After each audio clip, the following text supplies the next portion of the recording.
And we live. Salute. What's good?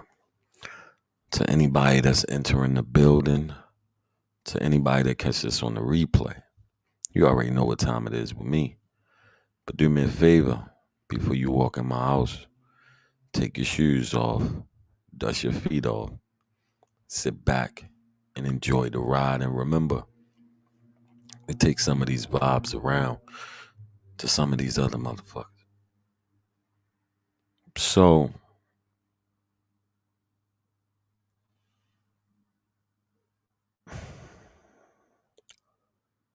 this show is going to be viewer discretion is advised in this show for something later in this show. Um, there's going to be some audio played that some people might find disturbing. That, matter of fact, that everybody should find disturbing. Fucking ridiculous. That'll be later in the broadcast. But a hip hop artist was accused of the unthinkable with a 5-year-old child. Also, outside of that, I'm just giving y'all a synopsis of what the show about. Outside of that, Congress declared November Hip Hop History Month. You know that's right down my alley. That was something being pushed for a long time. Surprised it even happened, but you know how that go.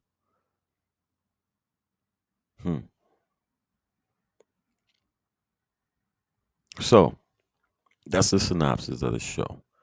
Now, as I typically like to do, let's get into this cold open, right? So, it looks like they're going to have Outpost funeral in Harlem. You know, they didn't schedule it or some shit like that. I find that very, very interesting. Not sure what to think about that. I'd like to see how this played out. And to see if they allow the public or family and friends and, you know, because he got kids out here, Paparazzi Poe, who publicly, well, I don't know if this statement actually came from him, but publicly that he feel as though his life is in jeopardy or some shit like that, right? So I would like to see how this go with this funeral service because I'm still, I don't know. Something just don't, like I said in the beginning, before anybody else did. I don't know. Something don't smell right. It don't smell right. But anyway, we going to get into this motherfucking show because this ain't nothing but the news. We ain't going to be around too long. We ain't going to be here too long. Maybe 35 minutes. You know what I mean? So let's get into this motherfucking show. Drop the motherfucking intro. All right? In one way or the other, I'm a bad brother. Word.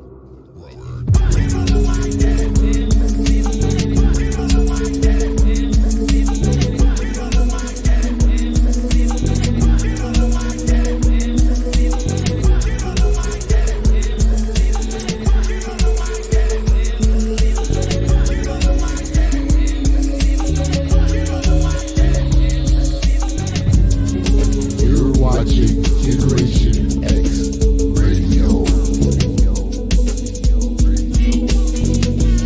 With your host, Street Knowledge.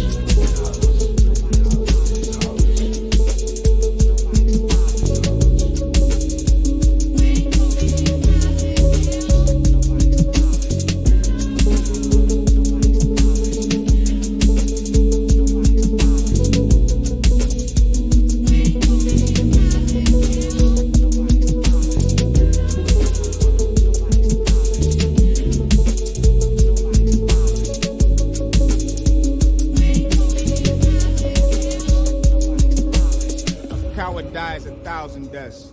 A soldier dies but once. Dies but once. Dies but once. Dies but once. Dies but once.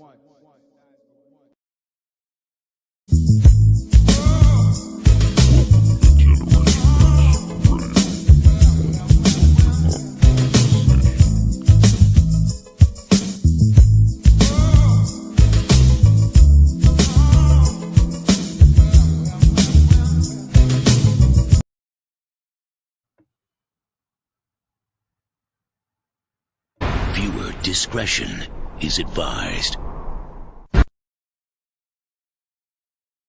And like I said at the beginning of this, some people might find it disturbing.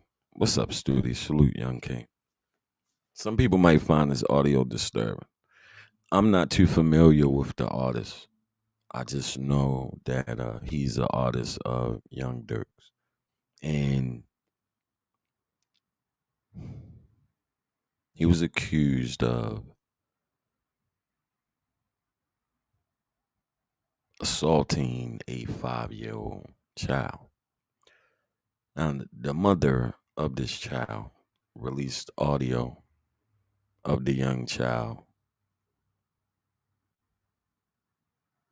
explaining what happened.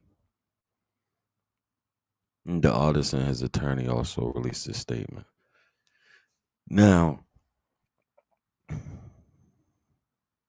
I would caution everybody before they jump on one side or the other with the details that was being said happened to the young man. I am curious and wondering what's going on the law enforcement side. Because if the allegations are true, it wouldn't take much to be able to find out what happened physically. Now, I'm gonna play this audio, and as I said, it's disturbing. Whether it's true or whether it's not. If it's true, that's even more disturbing. If it's not, and this is employed for whatever,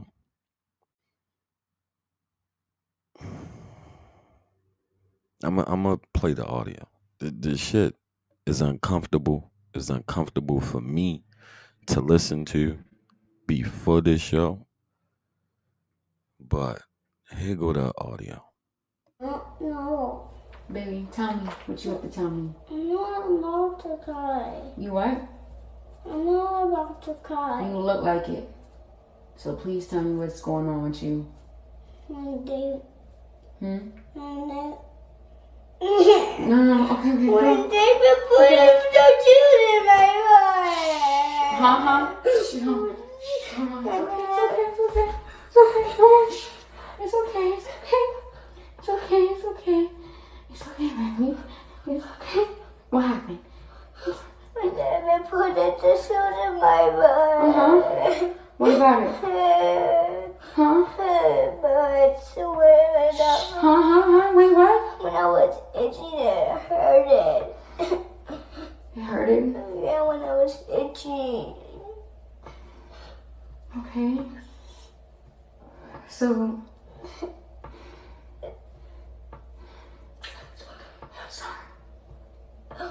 Does it hurt now still? No. Why didn't you tell me, baby?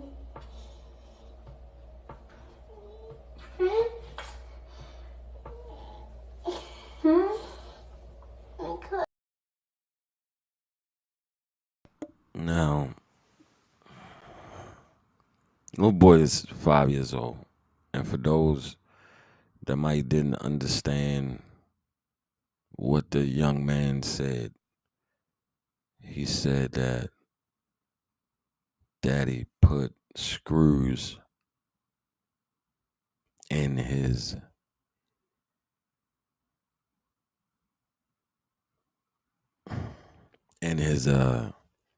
and where he go to the bathroom, where he take a number 2 at.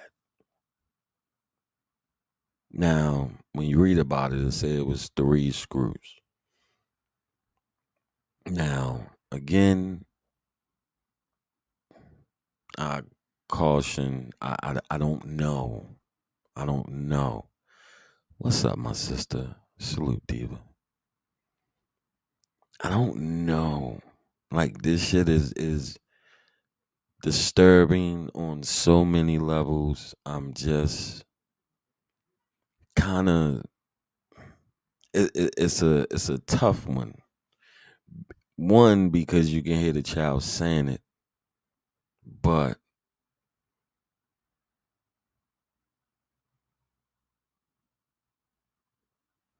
wow, wow. Sorry to hear that, student. Like that, like what the fuck? That's a baby. That's probably your baby. That's his baby. Now, all this is still allegedly. Investigation is still going on. I guess the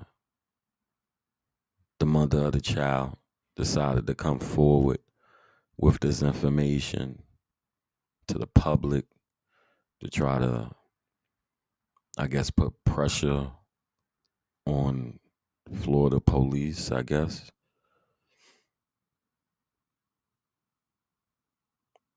Shit is shit is sick. Like when I first read it, I was like, and then when I heard the kid's voice, I was like, what the fuck? It's so much in there. You know what I mean? One, I don't think that should have been released to the public. That's just me though. I don't think it should have been released to the public.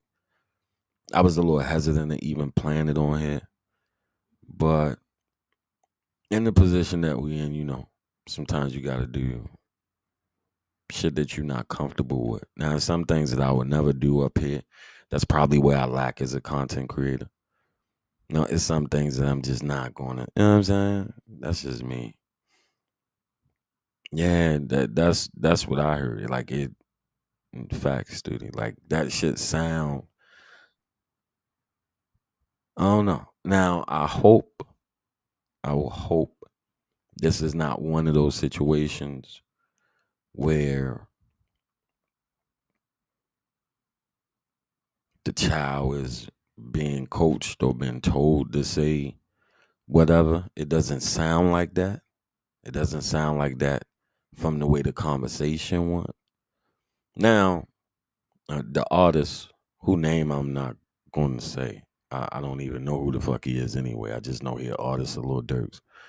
Him and his attorney went to social media and they had something to say about the charges, which from a legal standpoint, from a legal standpoint, I must say I do understand where the attorney is coming from, especially with a case like this. You know what I mean? With a case like this, I kind of sort of understand where the attorney is coming from. But this is what these two had to say on social media.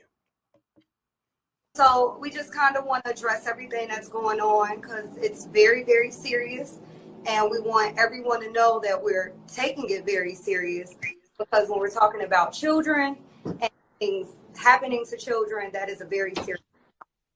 So just to start, first, people can't make certain accusations without evidence because that's called defamation. So a lot of people know what defamation is. Once you publish it, it's out there in the universe and the damage is done. As many people who have visited Florida, live in Florida know, the police pretty much will come and get you if they have even a modicum of evidence against you for a crime. As you guys can see, my client is online. He's not in jail. He has not been taken to jail. He has not been charged with a crime. I'm not exactly sure what this young lady's motives are other than being upset. Now, this is where it gets a little shady for me. Only because under what said happened, and she said that what caused concern was the young man not being able to control his bowels. You know what I mean? So she in return to asking him what was wrong, what happened. because she had to put him back in diapers, shit like that. And then that's the part of the conversation that is recorded. Now, this happened, months ago.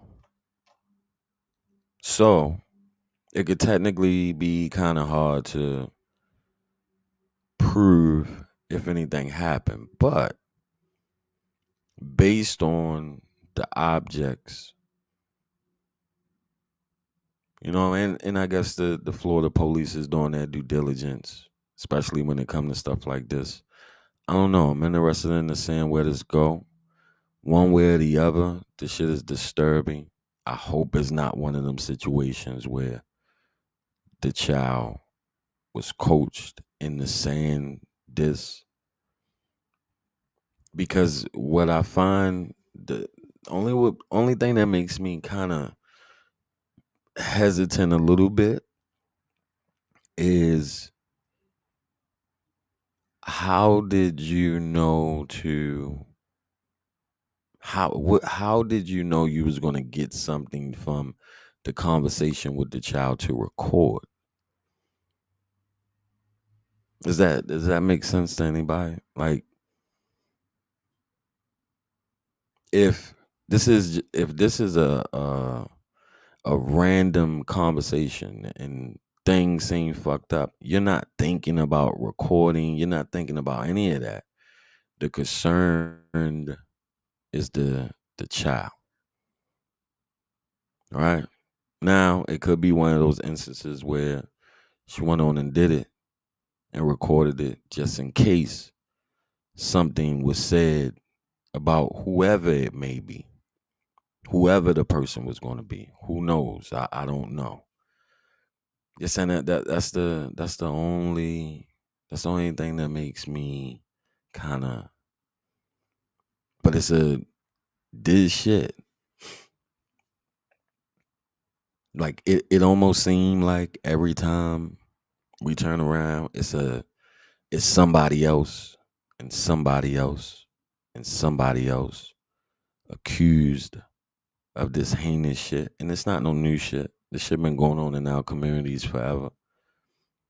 So many stories of this shit happening to our women and also men. I didn't said on this channel before, my cousin's girlfriend touched me as a kid. I didn't think it was, you know what I mean? Because she was a girl. I didn't think it was nothing wrong with this shit. And she brought me shit. So I didn't think it was wrong. You know what I mean? It didn't process in my, I think I was 7, 8, 9. I think it started at 7, ended around 10, but it was like 8, 9, 10, around that shit, right? But it didn't register to me that it was something wrong and shit because she was a girl. So I looked at it like, that's what we supposed to do. You know what I mean? Sure, student. I'll drop the link. But this shit here, this is either way. And I'll say this, and I'm gonna play the audio one more time.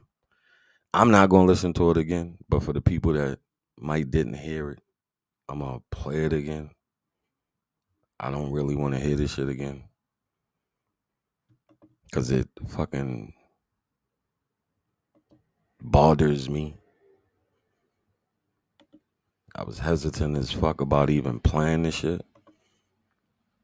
but I fucking did. Like, what the fuck? Why you? I'm gonna play the audio again, and as I cautioned before this, build discretion is advised. You know what I mean? This shit is really uncomfortable. It should make everybody uncomfortable. No. Baby, tell me what you have to tell me. I'm not about to cry. You what? I'm not about to cry. You look like it. So please tell me what's going on with you. When they, Hmm? when they, No, okay, okay. when David put the tooth in my mouth. Uh-huh. It's okay. It's okay. It's okay. It's okay. It's okay, baby. It's okay. What happened? When David put the tooth in my mouth. Uh-huh. What about it? Huh? But when Wait, what? I was itching, it hurted. It hurted? Yeah, when I was itching. Okay. So...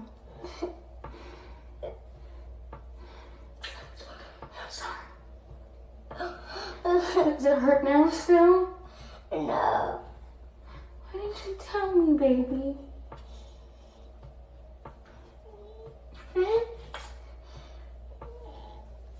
Hmm?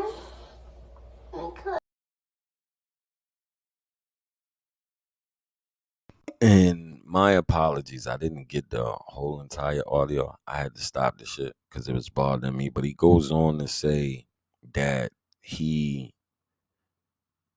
that was the like he did it before, and then he did it again when he was bigger. You know what I mean? So I don't want to make it like I'm not playing the whole entire shit. I just couldn't. Fuck. I couldn't do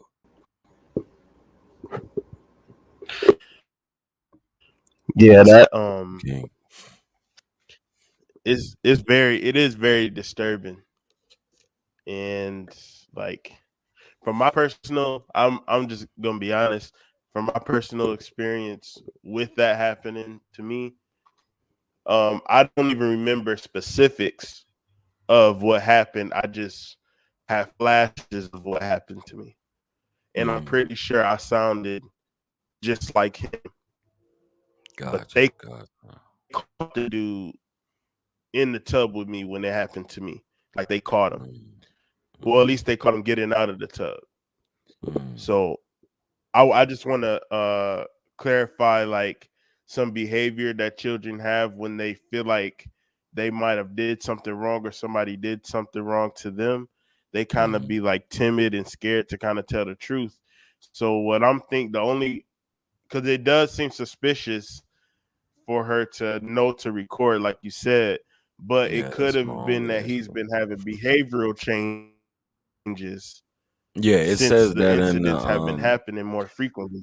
yeah, it says that in when you read about it, it says that what caught her attention is that she had to put him back in diapers because he was, you know, he couldn't control his bowel movement.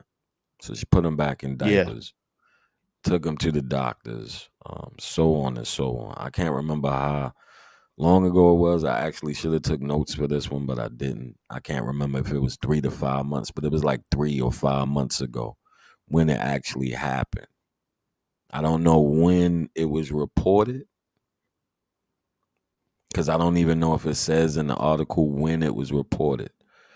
But I know in her actual statement that she said she only brought this forward because it seemed as though the investigation is taking really, really long. But him and his people didn't say it anything seems like until this came out. the story. Yeah, I don't know when, like you said, I don't know when it like first dropped or whatever, but it does seem like when the actual events happen, but it's only been reported for about a week now. Yeah. Like it's only so like Yeah, it's it been could about 4 or 5 days. 4 or 5 days yeah as far as it been in current news. When I first I've been uh when I first heard about it, I was going over whether or not I should actually even speak on it, but the conversation itself is actually bigger than the story itself. That's a small yeah child. This shit happens all the time. And this shit people don't realize a lot of the kids that's in the city and even in the suburbs, no matter what. But just to say the children that people say is, demons on demon time and shit like that. It's a lot of shit wrong with it. Yeah. It's a lot of kids that didn't have the Yeah, courage to man. speak up or say nothing. And they dealing with shit like this every day, and no telling how long that shit done went on. The fucked up thing about it is people have a tendency of, when so much of this shit has happened and people have used it for ulterior motives in different situations, people become numb to certain conversations. This conversation don't change no matter what the fuck it is, though. You know what I mean? Because we talking about kids at the end of the day, and two people that should be protected, women and children. It's still a constant issue in our community, shit not talked about. Before, we're like point fingers at other communities when it comes to a situation like this, but this shit forever has been an issue.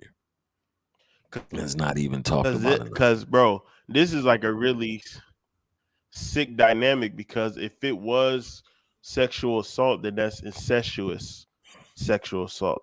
But if it's Mm, not, and it's still just abuse. And either way, like I said in the comments, Buddy gotta go. I hope that, Lil Durk and them took him off of OTF. I hope that something's happening to where, like, if there's no outward repercussions of this, not only does it set a dangerous precedent, but it also shows that the black community is soft, and we yeah, only want to argue and fight about stuff that we know we can't win, because yeah, we can win against assault, yeah. especially for children. I think they're gonna wait though, only because of the contract. So I think they're gonna wait until they see what happened. You know what I mean? Until the actual charges are filed and shit like that.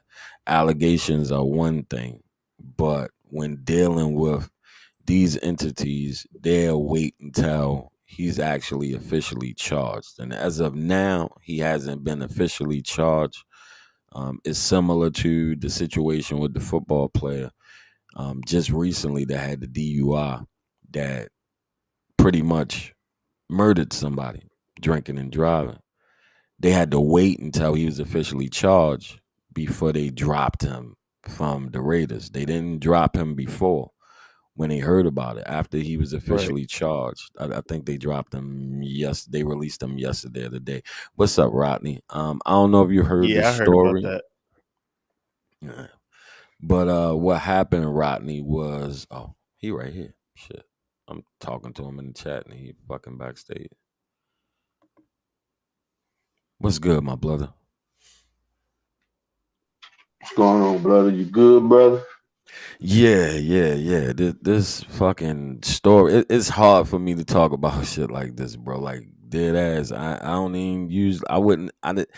I went over whether or not I was going to report on it, but the conversation was so important. But that recording, that audio of the little boy telling his mother, is a that shit is very uncomfortable. It's uncomfortable for any fucking body. You know what I mean? And that shit was uncomfortable for me. I debated over the last best couple of days whether or not I was even going to play this shit and just speak on it and be aware of it, because the shit like what 4 or 5 days old, Studi. It's a couple days old, Yeah, but yeah, it's about a week old. But you see, but see, I think the word is What is commend you. I don't even know what transpired. Studi can Oh, I'll let Studi break it down for you. Let Studi talk. yeah, basically a boy's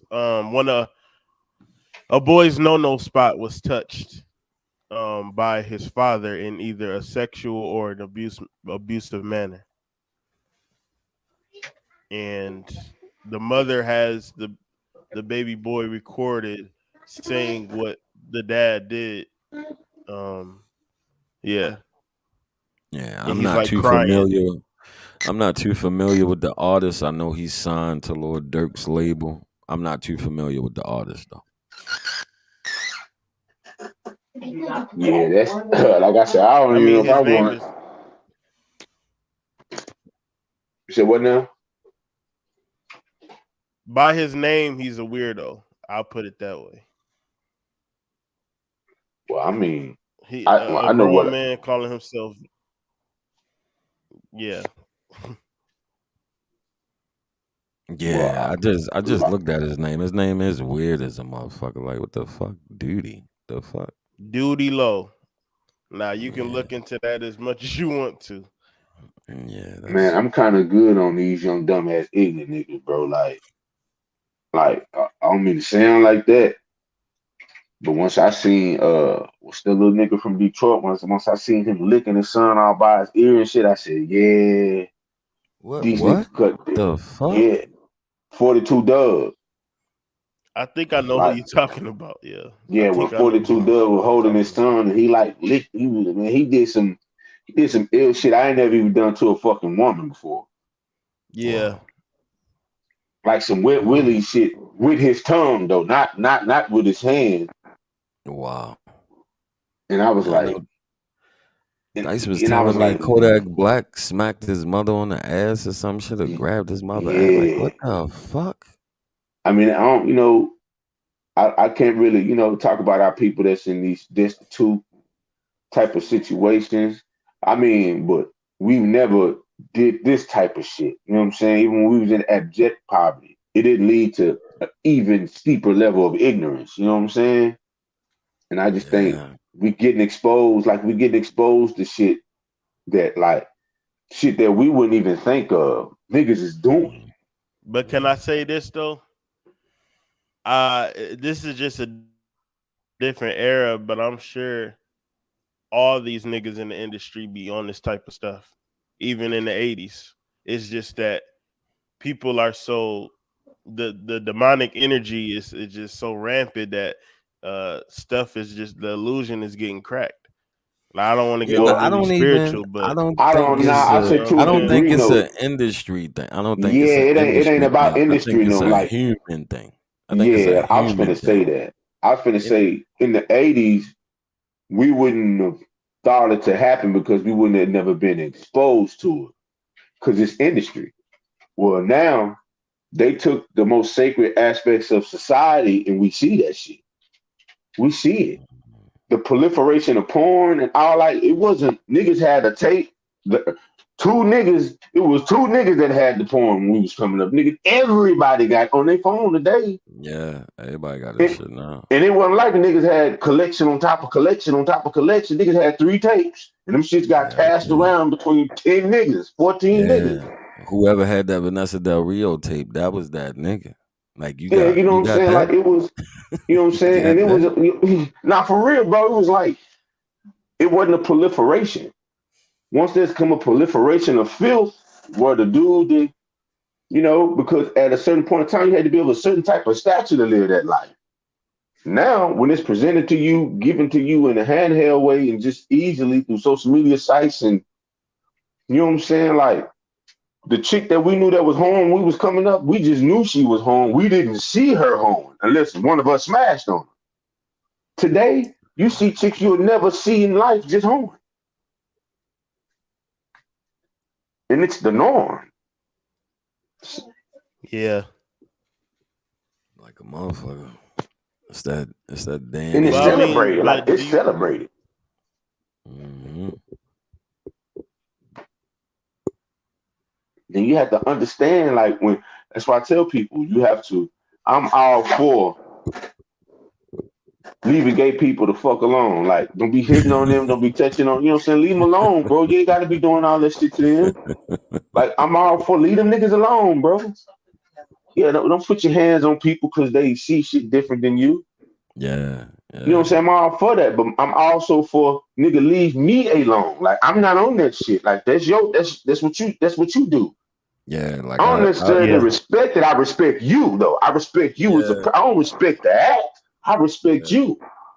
So yeah. I Like would I ask for don't. you, yeah, respect me enough to, if I don't want that in my cipher, you don't have to include it. You don't have to, you know what I'm saying, give me sideways compliments and shit, then I might go upside your goddamn head because I told you leave me alone. Word, word. Word. You know what I'm Like saying? So, but this is what we live in. And if you come back in the manner, hey man, cut that shit out. Oh, you homophobe. You know what I'm saying? When you in a touchy feel and they trying to present this shit like it's a moral stance behind it. Let me be me. Say, bro, nobody stopping you from doing that. Like, what are you talking about? nobody has ever stopped anybody Not from being ever. them. You just have to do that shit over there, nigga. Like, you know what I'm saying? Yeah, Like, but see, but this is the thing. I be having trouble with this conversation only because, like, let's think about how, for lack of a better term, how fruity our rappers are these days. Even the most thuggish rapper, he gonna have a purse, some type of purse, right?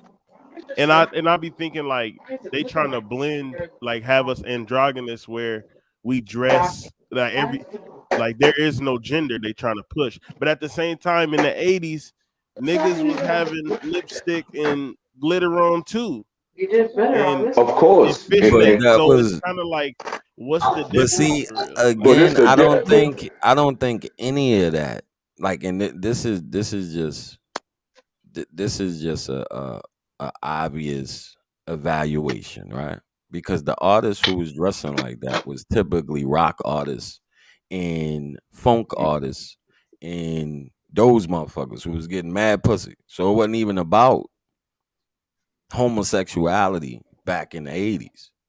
The motherfuckers that was looking like women, like Prince had mad fucking women around him. You know what I'm saying? So it wasn't even about that because I don't think that's an industry push thing. but Street, Young Image Thug had wise, a dress on, and but so did Dennis Rodman. and Larry Johnson. and that was Yeah, And and that was now don't gay. get me wrong. No, but don't get what me I'm That was saying wrong. gay. is, What you mean? what I'm saying is, what the point that I'm making. It doesn't matter what we call the act. We're talking about the place it come from. You understand what I'm saying? I don't think it's an industry thing. I don't think like honestly, I think a lot of times we be thinking shit is about something that have absolutely nothing to do with us at all. Yeah, I Anything think is an more so in the agenda. 80s. Anything is an agenda if somebody is trying to get somewhere. Anything can be perceived as an agenda. You trying to get from point A to point B by any means necessary can be perceived as an agenda. So that's why I don't even look at that like that. This shit with what's going on right now is based on this European dressing shit. These motherfuckers not looking at it like they wearing a fucking purse. That's a goddamn Gucci bag to them. It's the price of the bag. They don't give a damn about it looking like a purse. It's the fact that I can afford this bag. When you know what I'm saying, when in essence, for 200 years this shit been a purse though. But Yeah. now you know what I'm saying, now But it's the now man because you bag. call it a Yeah, we man shrunk it, bag or a yeah. book We shrunk bag. it. Yeah, we shrunk it down a little bit.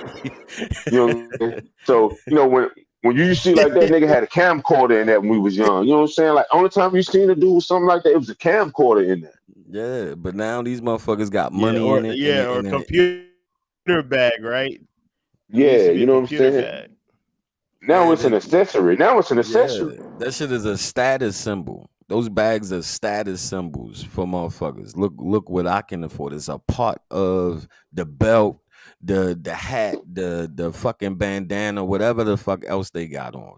It's all a part of the status symbol that I can afford this. They don't give a fuck about if it's a person. They don't give a fuck about none of that shit. I can Yeah, and afford then this. Look at and then me. you yeah, and like at essence, that's really what it is. I'm shitting on y'all. Look at me, nigga. I Yeah. got you know what I'm saying? Like I tell people, there's no style in it involved. Like when you look at most of these dudes, they're not picking them outfits out. They get them fresh off the fucking mannequin. They Hmm. go in the Gucci store, whatever the goddamn Yeah, mannequin they got have on, stylists. niggas is grabbing that shit. You know what I'm Yeah. saying? No, niggas ain't piecing together outfits like in the 90s. At What there was all. no stylists in the 90s. Niggas just what you see a nigga had on is what he picked out. And they ain't got none now. And that's the other thing that people gotta understand. It ain't no industry right now. These labels are not developing artists no more. Oh, at They all? want Nah. you to pop on your own, and then they Hmm. come along after you done built yourself up And and get say, some money "Hey, off. come Yeah. over here because I want that content." They don't give a fuck about you. They can recycle that in and out. They just want the song. You get a hot song, hey, come here, come over here with us. And then they can recycle you because that music is recyclable. They already Hmm. know it's hard to find a Kendrick, a Cole, those motherfuckers. But them little motherfuckers with that microwave music, they keep the lights on. So come over here with that content. When you done, we can replace you with another motherfucker that then built themselves up. And artists keep doing it because the label, all people always gonna feel like they need the label. When you don't even really need them motherfuckers right now. They're not doing anything for any artists. They're not doing shit. Nothing. Only just bigger budgets, really. Not It's even just that. money. Well, It's not even that. that's only for truly established acts though. Yeah, like You know what I'm legacy saying? Yeah, acts. Bruno Mars and Anderson .Paak. Yeah, they got a budget. Yeah, that's Bruno Yeah, Mars though. they got a budget, and they don't even know what it's like to have a real budget. Like in the fucking 90s, the shit that they was giving fucking artists back then at its height with CDs and shit like that, and the price of CDs and the price of units, motherfuckers had. Look at the videos that they make now. You can tell they not giving them shit, nothing. You you want me to be honest with y'all though? You know what I think the style really comes from? Like, cause a lot of people dress like the kids that I used to hang out with in high school, who was like wore like a lot of colors, might have wore like wrist like spike bands and shit, like all the emo weird kids. That's really how like rappers are dressed. It's just there's just some type of homosexual layer on top of it. I don't know where that Well, go. Like it for some comes reason, it's from more attractive for people to put a little it fruity or say something gay, it comes or you from know what I'm that saying? Like it comes from that European shit, the European Yeah. modeling shit, runway shit. This is the shit that translated over here. That's how skinny jeans got popular. Is because that was a European thing. They wasn't originally called skinny jeans. They was called European jeans. That was the name of them at first. We changed names to shit. Shit that nut ain't meant huggers. for us. We start wearing a lot of shit over the years. Over the years that hip hop has been around wasn't made for us, wasn't directed towards us. We start wearing this shit because it ain't meant for us. But a lot of that shit ain't wasn't even sold in urban stores, in urban True. areas. So we need Tommy to blame Hilfiger who wasn't meant for Kanye us. and Jay Z Polo then. wasn't meant for And us. Darby in No, the '80s. Oh, there it's was a skinny jeans you had on. yeah, we Niggas was in wearing it. Paris. We gotta blame them. But Then I'm just we saying gotta if blame you look Kanye and at Jay Z. well, nah, but I'm gonna be real with you. If you look at all of the Euro acts in the '80s that they were pushing over here, George Michael, Terrence Trent Hmm. D'Arby. They was If you wearing that look, shit. they was dressed totally different Yep. than Babyface. Hmm. Then they was dressed totally different. Then because most of the groups in the '70s, like those were costume. Like them niggas wouldn't be They out was in the wearing city with that shit costumes. on. Yeah, they was Those wearing was costumes. costumes.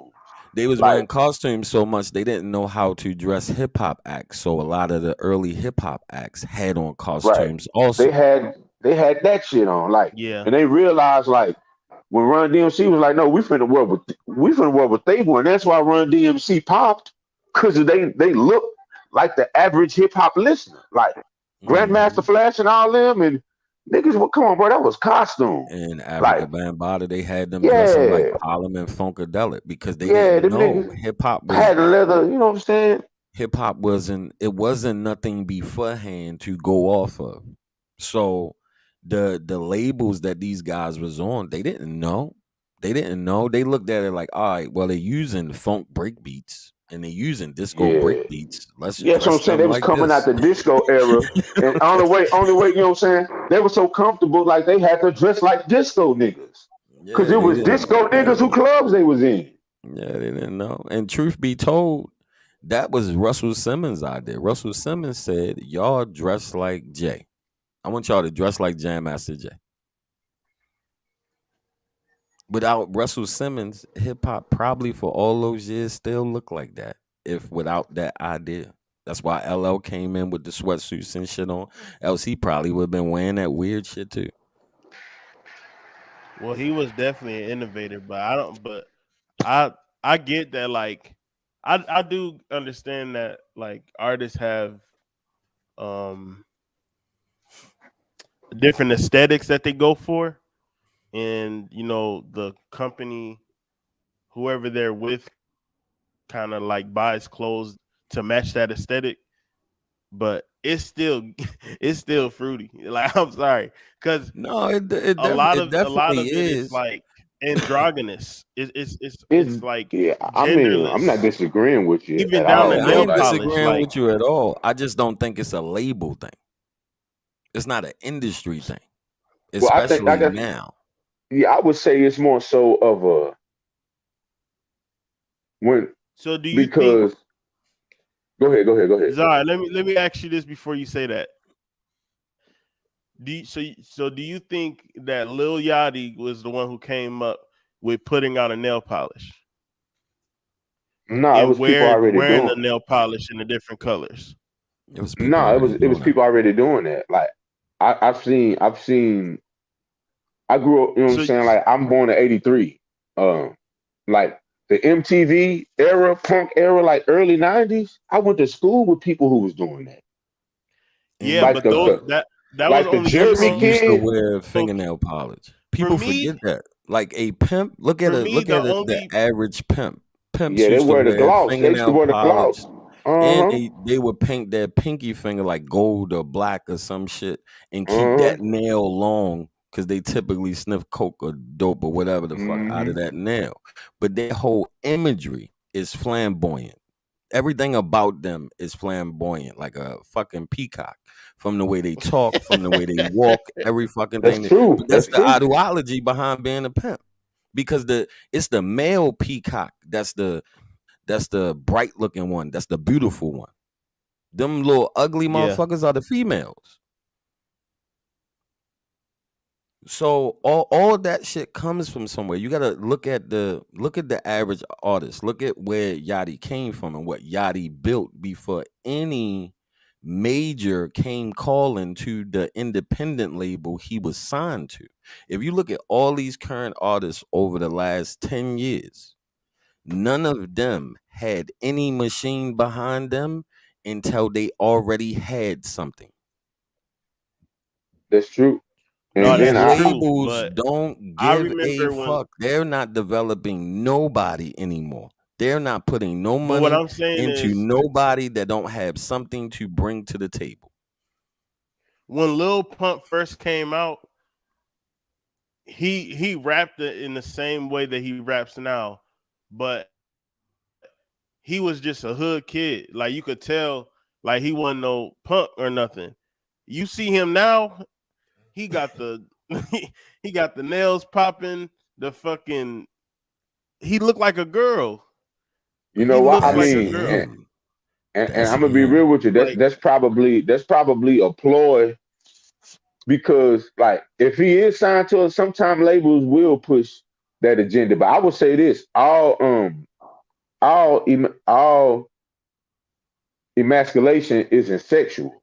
You know what I'm saying? Like once you see like to me, like I said, all effeminate, all like the effeminate nature and the way people's dressing, like maybe 50-50, but it's more so producing a softer, kinder, gentler type of dude. You know what I'm right, saying? Like, right. you know what I'm saying? A It's less producing, intimidating type of yeah, you know what I'm motherfucker. saying? It's producing a.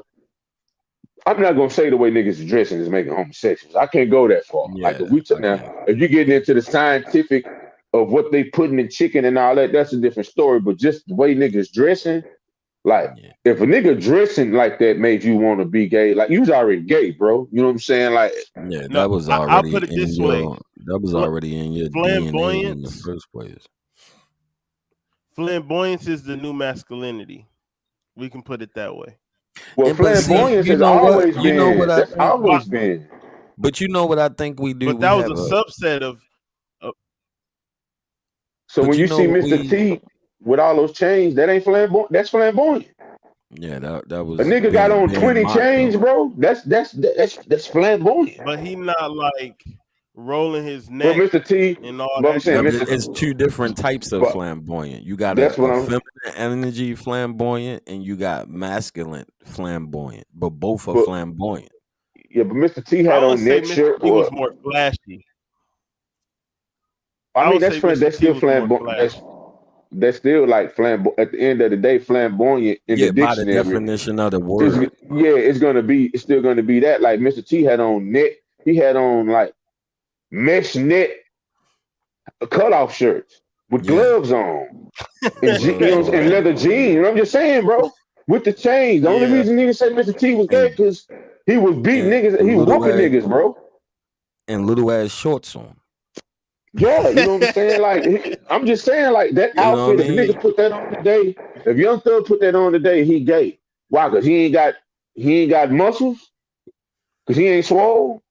But that's exactly what would be said today. But I think we have a tendency of doing this because if you look at the culture in the whole entire culture, the people that we are talking about is very few.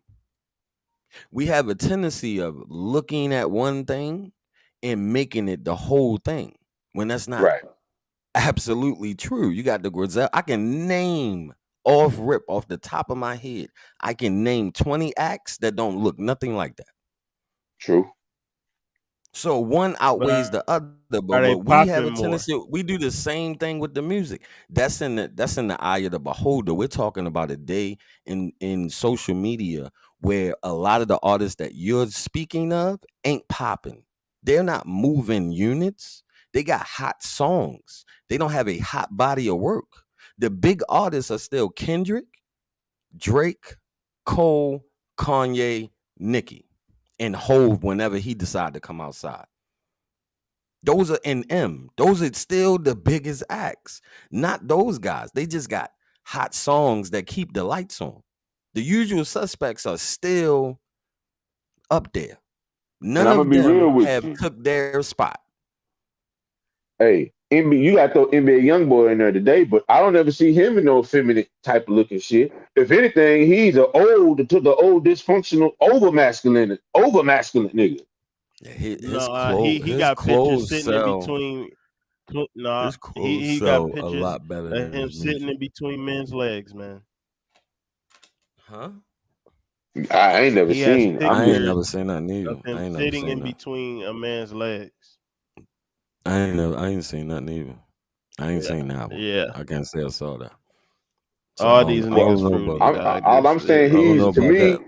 he's the evolution of the Boosie character. Like that, he's the evolution of the Boosie character to me. The dude from the South that says whatever he wants, that's extremely Yeah, tone deaf. You know what I'm saying? That's what yeah, NBA Youngboy is to me. yeah. But I think honestly, we owe the culture the responsibility enough that when we say stuff and we say certain narratives that we got to put everything in perspective, because Right, if all we talk about is the bullshit, that helps the bullshit along. When you're not right. talking about the acts that don't do that, when you're not talking about the acts that don't dress like that, it really makes it seem like that's the whole entire industry when it's not at all. That- It's a That's small subsector of the industry that's like that. But we tend to notice that more than these guys over here. I think because there's more of a Drake is still the proliferation. biggest hip hop artist in the world right now. He might cry on records, but ain't shit feminine about this nigga. Nah, I like it's You know what I'm saying? Like that's the thing that happens. Like we tend to do that all the time. We always tend to label ourselves or anything related to our culture by the lowest common denominator. We don't never look at it at the high end.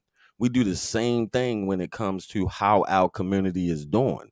We grade it by what's going on in the lowest common denominator instead of actually what has happened when you look at the numbers. You know what I'm saying? We always looking at the low form to see where we went at. You can't look at the bottom to give an indication of where we're at. It don't make sense, but that's what we do. We do I that shit mean, all the I time. think most of the time it's done because more of us are at the bottom. You know what I'm saying? Like with the way brothers, with the way they rap today, more of us are rapping like Young Thug, like this, because that style has been proliferated to a degree because it doesn't require it really doesn't require not taking nothing from Young Thug because Young Thug actually to a degree to me is a little bit of skill in what he does. You know what I'm Yeah. saying? No, he got Because bars. That nigga can huh? rap. I Uh think it's a little bit of I skill said in Young him, yeah, Thug yeah, can but it's some rap. That skill. nigga got Yeah, it's some bars. skill. Yeah, it's some skill in what he do, but to Yeah. me, it isn't. I just put it to you like this. I think he's crafted I think he's crafted a genre, you know what I'm saying, and you know what I'm saying, around his melodicism to where it's, the king of that shit is Future. But Young Thug is definitely one of the he's definitely one of the king's men in that shit. You know what I'm saying? yeah, Lil Baby, Lil Baby can actually rap though. Like yeah, he can he actually can. rap with meaning. Like Yeah. He a he can actually beast. rap He can with rap. meaning. He can rap. He can rap. But the You know what I'm the saying? the I think the the thing baby is a about better rapper than Lil Baby though, to be real. I'm just throwing that out there. could I I be. think think the you baby rather listen to. No, I think you is a rather better listen to. rapper. Yeah. Look, the I think baby that actually is a better rapper than Lil Baby. I'd rather hear Lil Baby more because his cadence isn't extremely redundant and his beats don't sound wacky and goofy yeah, and and I just think he covers a wider range than the baby. But if we just go on technical skill, the baby can actually rap. yeah. He's He just can rap his redundant ass. He can and rap he his don't ass have a off. wide enough scope. But Lil Baby has a wide scope. the biggest issue now is everybody is put in a position where you can without proving yourself. You don't have to go through what it That's used to be, true. and that's a good thing. But what happens with that is it waters down something when you don't have to go through a process. When you don't have to prove that you can rap. When it was seemed like it was something that couldn't be done. Like I can't do that. That's fucking amazing. But you make something so simple, Yeah. anybody believe that they can do it. I just can put this word with that word. I don't even really need to write this shit down. I can punch this Hmm. shit in. I can the verse is actually 8 bars. The hook is 12 bars. And but that shit Yeah. can be that's like a machine. That shit is processed over and over and over again. That's why it's levels to shit because you can Right. steadily produce shit like that really quick, really quick, really quick.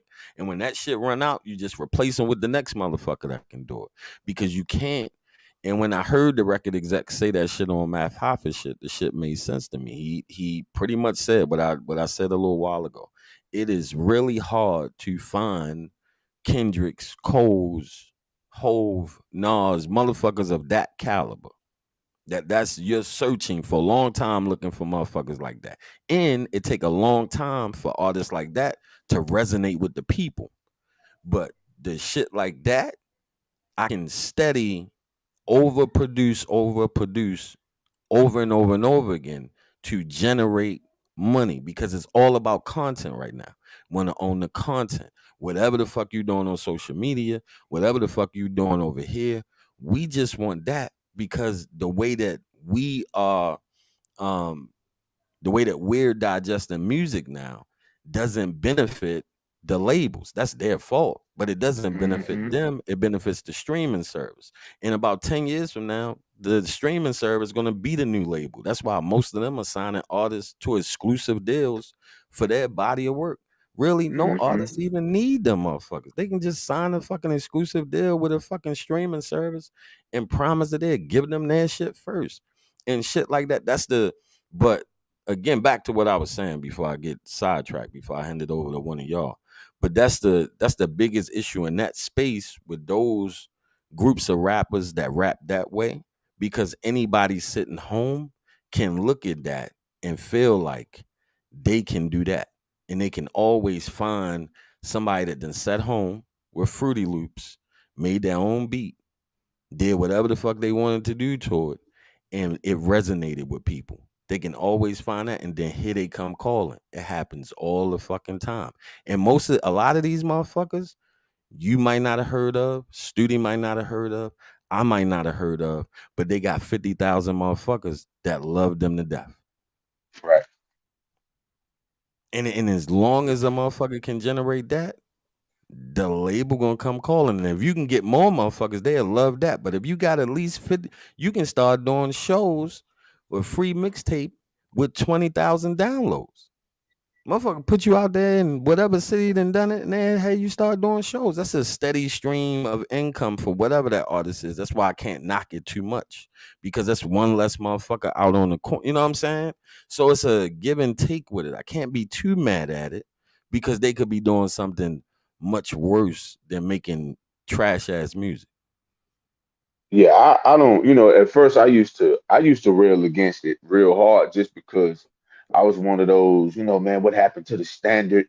Like rap music is the only thing to where a nigga literally can be like, bro, I'm finna go rap today and literally be in the big leagues with one song to where if you ain't never hooped in your life, ain't nobody saying, bro, I'm finna go try out for the Lakers today. I feel, you know what I'm saying? Like ain't nobody doing like there's no other profession. Hey, bro, I think I'm finna start doing art. I think I'm finna start painting. Out the blue, you know what I'm saying? And rap. And rap is the only because I think it's been made so disposable. Because the the rap has the most casual listeners of any genre of music. Mm-hmm.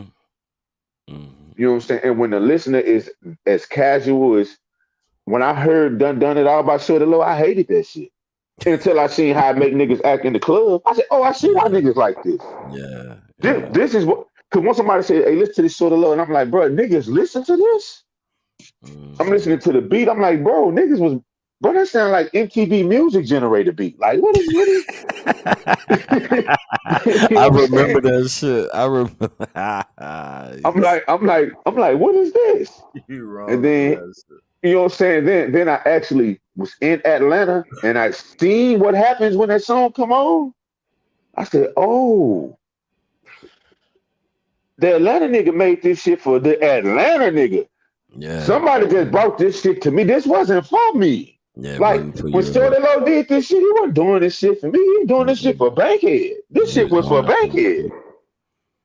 This And shit was that's for really Bankhead. how it should be. That's really how And it I couldn't knock traditionally it. used to be. You win your city. If it Your resonate with region. other people, Hmm. cool. If it resonate with other people.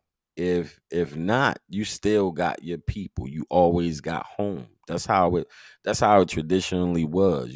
Cash money was cash money Right. before we knew cash money. They was already playing them on the radio over there. Same shit with No Limit. They was already rocking them, playing them. New York used to be the home for any artist there. I remember when they used to call the locks local artists, which I thought was the weirdest shit. But ain't nothing wrong with that. Nah, I Ain't nothing mean, wrong with that if you can generate income off that shit. That's why battle rap has become something great for people who can't that's not doing industry style music. It's a place for them to go and make income and still make music that an audience might resonate with the audience over there.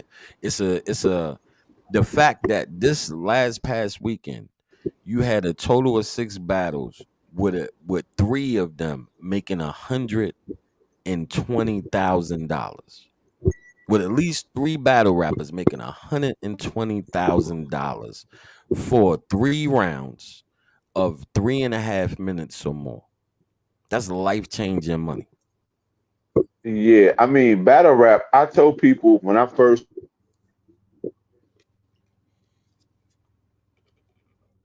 reemerged at Summer Madness in 2012, I told him, I said, bro, this shit is finna change rap. Oh, you tripping? I said, say, bro, Loaded Lux, you know what I'm saying, is the greatest performer battle rap has ever seen. He's the greatest performer battle rap has ever seen, in my opinion. I said, say, bro, do you know he drew in casual? I said, because of this performance against Calico, he's gonna draw in. So I was telling people, y'all don't see this shit, but I see it. And Loaded Lux was able to go on a mixtape run. Man, wasn't no battle Yeah. rapper able to do no shit like that. Mm-mm. He He went on a changed the culture. He changed he changed the culture and made it a money. He made it a money maker. yeah. Like I'm not, I can't say he did because I got to get at the smack. But I'm saying as far as the battle rappers seeing bags, oh, Loaded Lux Yeah. is the thanks for that. Yeah, bringing the eyes and attention, Lux did that. The business of URL, learning how to develop and build their own talent so they don't have to blow a bag on the big guys every single card, but make the brand as big as your biggest artist. Now in the space they in, where you got Netflix paying for promotion with battles and shit like that. You got Uber Eats at every battle, giving motherfuckers free food and shit like that. You got the Yeah, partnership with Drake. This is these business moves and where they about to go next. A lot of people not going to understand what they're about to see happen in the next year or so. I can't really say it live because I'm not going to do that. But a I lot of do. I people not going mean, to understand what they see, but it's going to make sense in the long run. They're not going to understand why Cassidy is about to battle Freeway. They're not going to understand the rest of that card neither. Nobody wants to see that battle, but it's a bunch of people that do want to see that battle because it's you know not why? about battle rap fans like me. It's about Nah, getting the average hip hop fan to pay the attention to casual. battle rap. Whenever a nigga wanted to, well, where I'm from, whenever a nigga wanted to show you heat, I'm doing air quotes while I'm saying this. Thought he know about rap, he would be like, I want to see Freeway. I want to see somebody battle Cassidy. And like this is Yeah, 2003, 4. I'm like, bro, that nigga ain't who y'all think he is. You know what I'm saying? I'm like, bro, the nigga did Hotel, bro. I said that nigga did Hotel, bro. Like he ain't who you like. Jay Hoods will smoke his boots.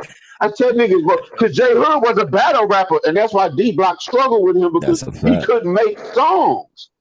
But Yeah, they had a hard time. he'll rip your head off, bro. I said, bro, Jay Hood will rip Cassidy's head off, bro, in a battle rap. You know what I'm saying? Niggas That's a just like, fact. nah, man. And I'm Cassidy, and I go ahead, you got it, bro. I want to Hello? be clear too. I'm not versed in battle rap. I will say this as far as business goes, they are the last box of what true hip hop is.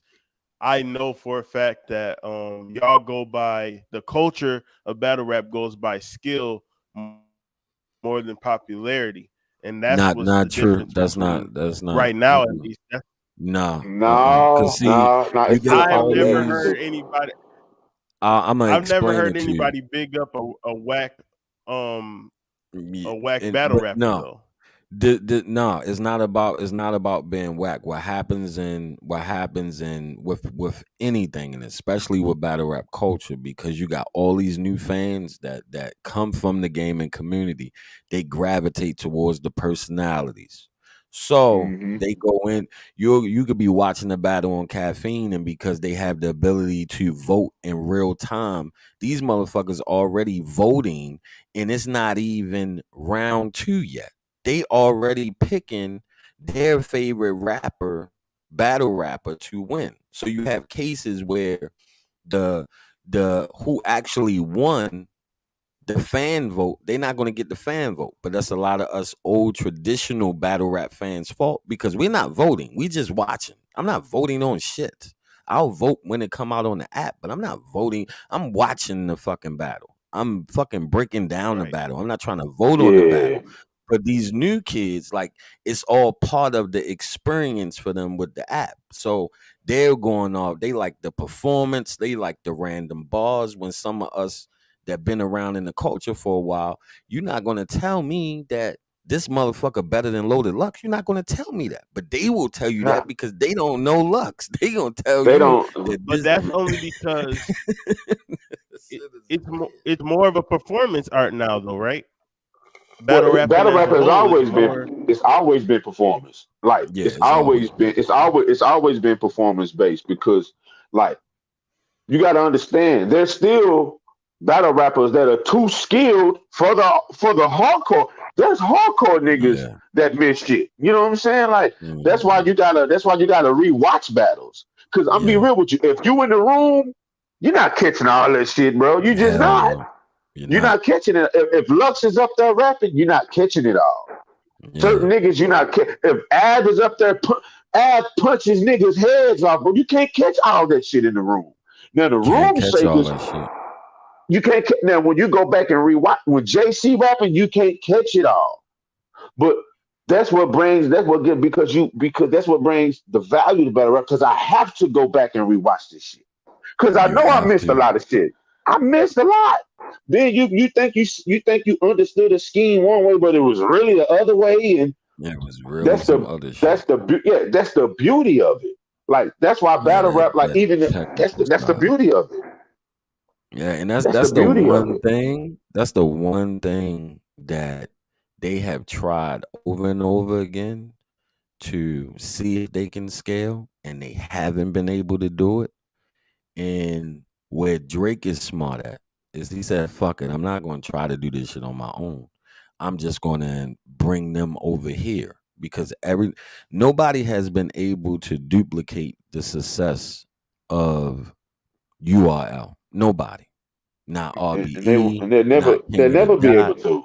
Nobody. They just don't get it from a business standpoint. Now, all these little celebrity shits, they would take elements from battle rap and put it on television and put it in shit, take the elements of it because it's hard to find a way to present it in a way to a television audience. You know what I mean? You can't put that shit on NBC or ABC. You can't put that shit on no network. You'll run away I'll smack the your mother. traditional fan. Yeah, you can't put that. You can't put that shit on there. You can't. You can't. It will kill the culture if you put that shit on network Yeah. TV. You know what I mean? Like I could see how uncomfortable they URL just dropped the battle for the first time on YouTube. Only because Netflix dropped the bag. But they was at Chris Brown house. So a lot of the people at the battle ain't typical battle rap fans. You could tell. You could see the uncomfortable look on some of the people's face when certain things were said. Because again, this is a space where a motherfucker can say some shit about some homosexual shit, which used to be like that in comedy, not no more. I'm waiting for it to happen in battle rap because you have homosexual battle rappers, male and female.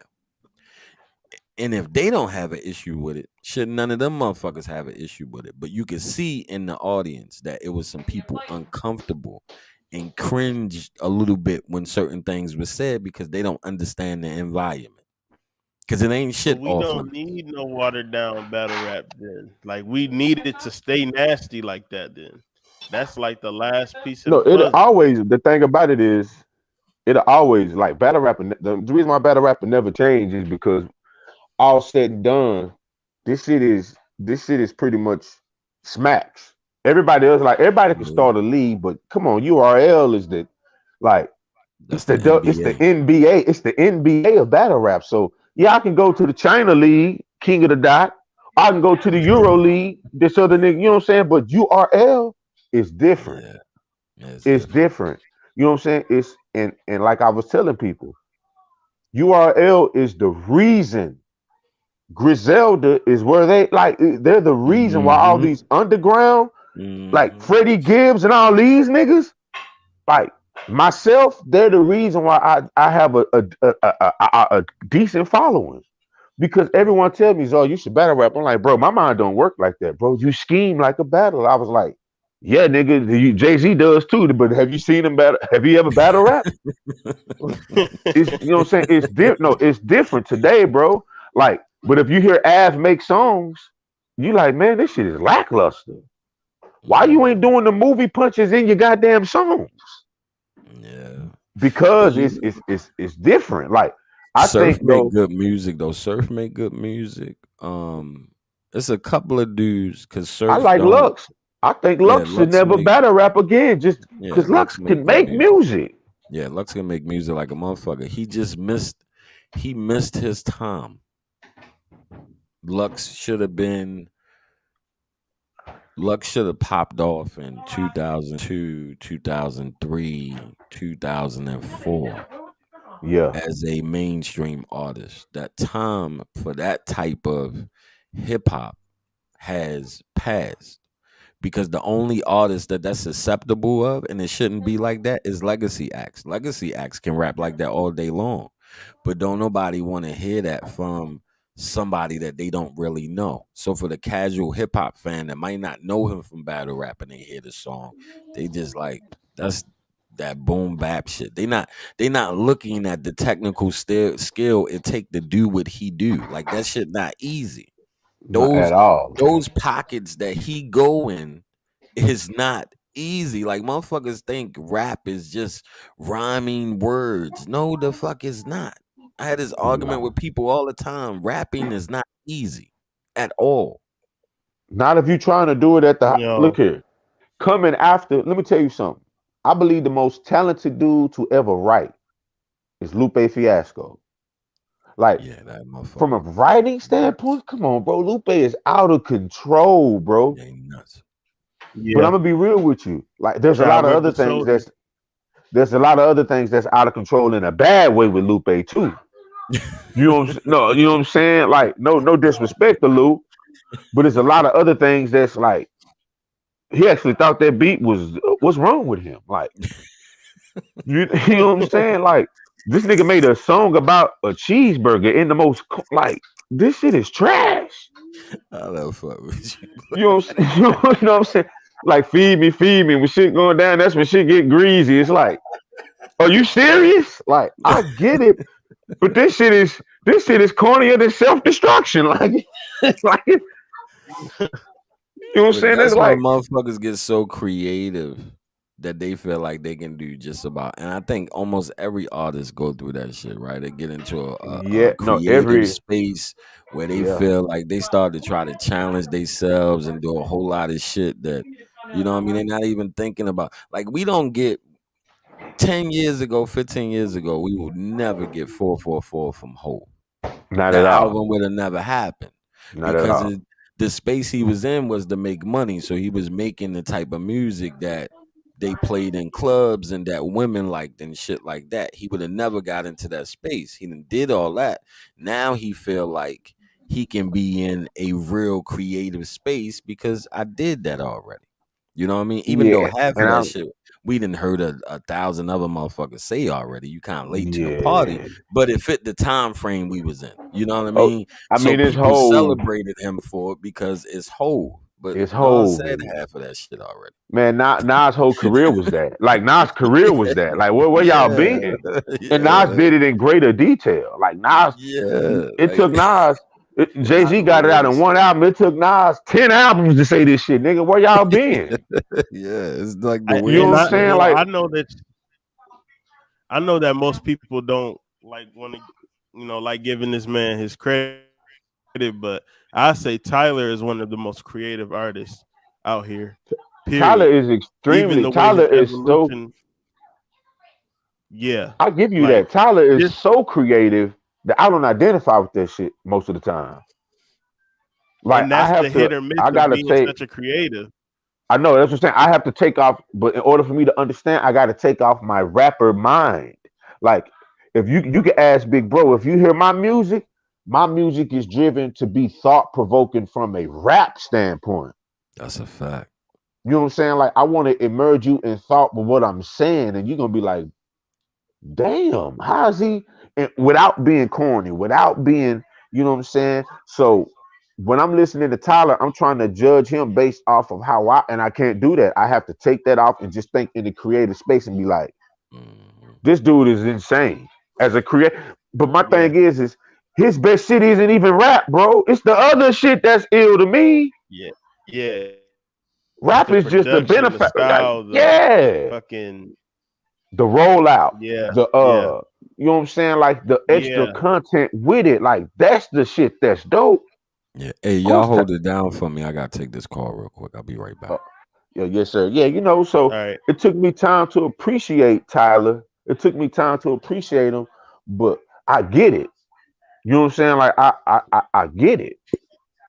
you know, and just because his creativity is hitting me from many different sides doesn't mean that you know what I'm saying, it's I shouldn't pigeonhole him to what my 2002 to 2006, you know what I'm saying, rap mindset could see. You know what I'm saying? I got to look at him from a scope of him actually being a creative, because that's what his name suggests that I should do. You know what I'm saying? It's And in that's his fact. name. And one thing, even today, if you really listen to him, and I think that's why he fit so good with having drama on his last album. He really rapped like a watered down New York rapper. Like if you really listen to him, like his basic rapping ability is like somebody who's trying to mimic New York style. Like it just from your let your bass point be Yonkers, and then just listen to the songs how he actually is rapping, and he trying to rap like somebody from New York. Well, I would just say he's just fitting the standard of what rap was to us. And it was niggas got to be good.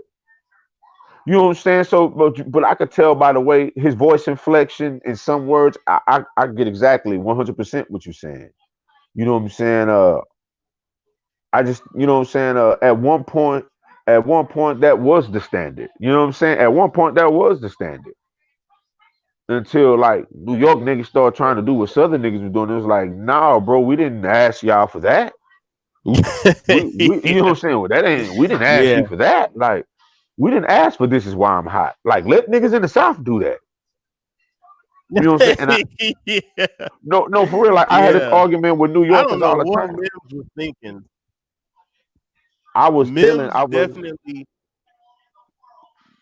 no, you he right, had it, man. but he just I don't know. I don't think he knew what to do with whatever he had because You know he why? Because floundered. it was a gimmick.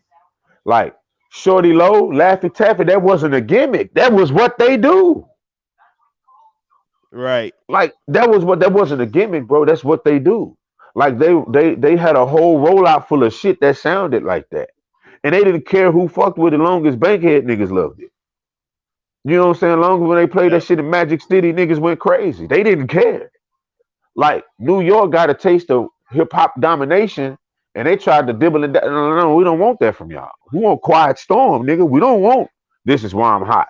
We want Quiet Right. Storm,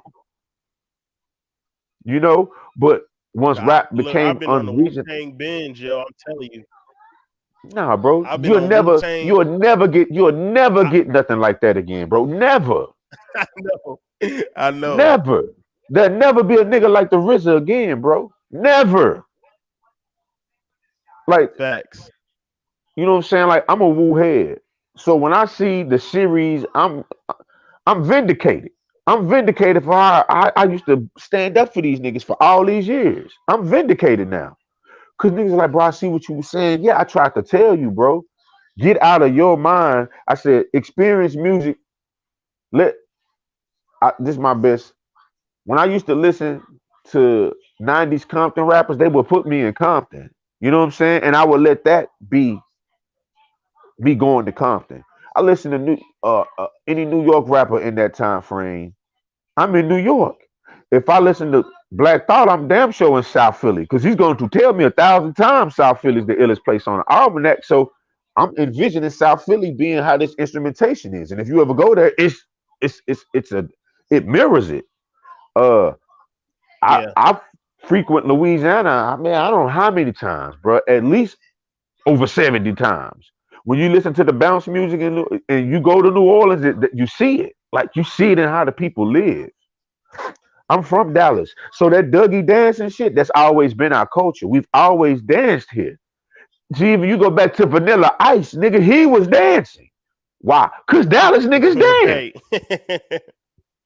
Like niggas thought he was Right. copying Hammer. No, we dance in Dallas, bro. MC Hammer would say for a white boy to be able to dance, that nigga was elite, bro. Like no bullshit. Like Yeah, that but nigga was everybody that was dancing his around ass Vanilla off. say, bro, dancing his ass off, bro, because niggas in Dallas dance. Like it isn't no fad. Like niggas dance here, bro. And everybody that was around him was real live street dudes. like from my projects, like to the point to where when Vanilla Ice was on Arsenio Hall, he said, "I want to shout out East Dallas Projects because everybody around him was from East Dallas Projects, and he didn't get fucked with nowhere he went until he went without them to L.A. and Suge got on his ass. Yeah, But that like wasn't his first people time in forget L.A. That about wasn't his his first. movie. He did a movie there. People forget. Everybody forgets about that damn movie. I never forget that shit because I rented the shit. Yeah, Nobody like remembers the fucking movie. say Vanilla Ice was a mega star, man, mega. But He was the Bieber at that time, right? The Justin man, Bieber Bieber at could that like time. I'm gonna tell you like this because Bieber piggyback, man. Vanilla Ice didn't piggyback off nobody, bro. He just came.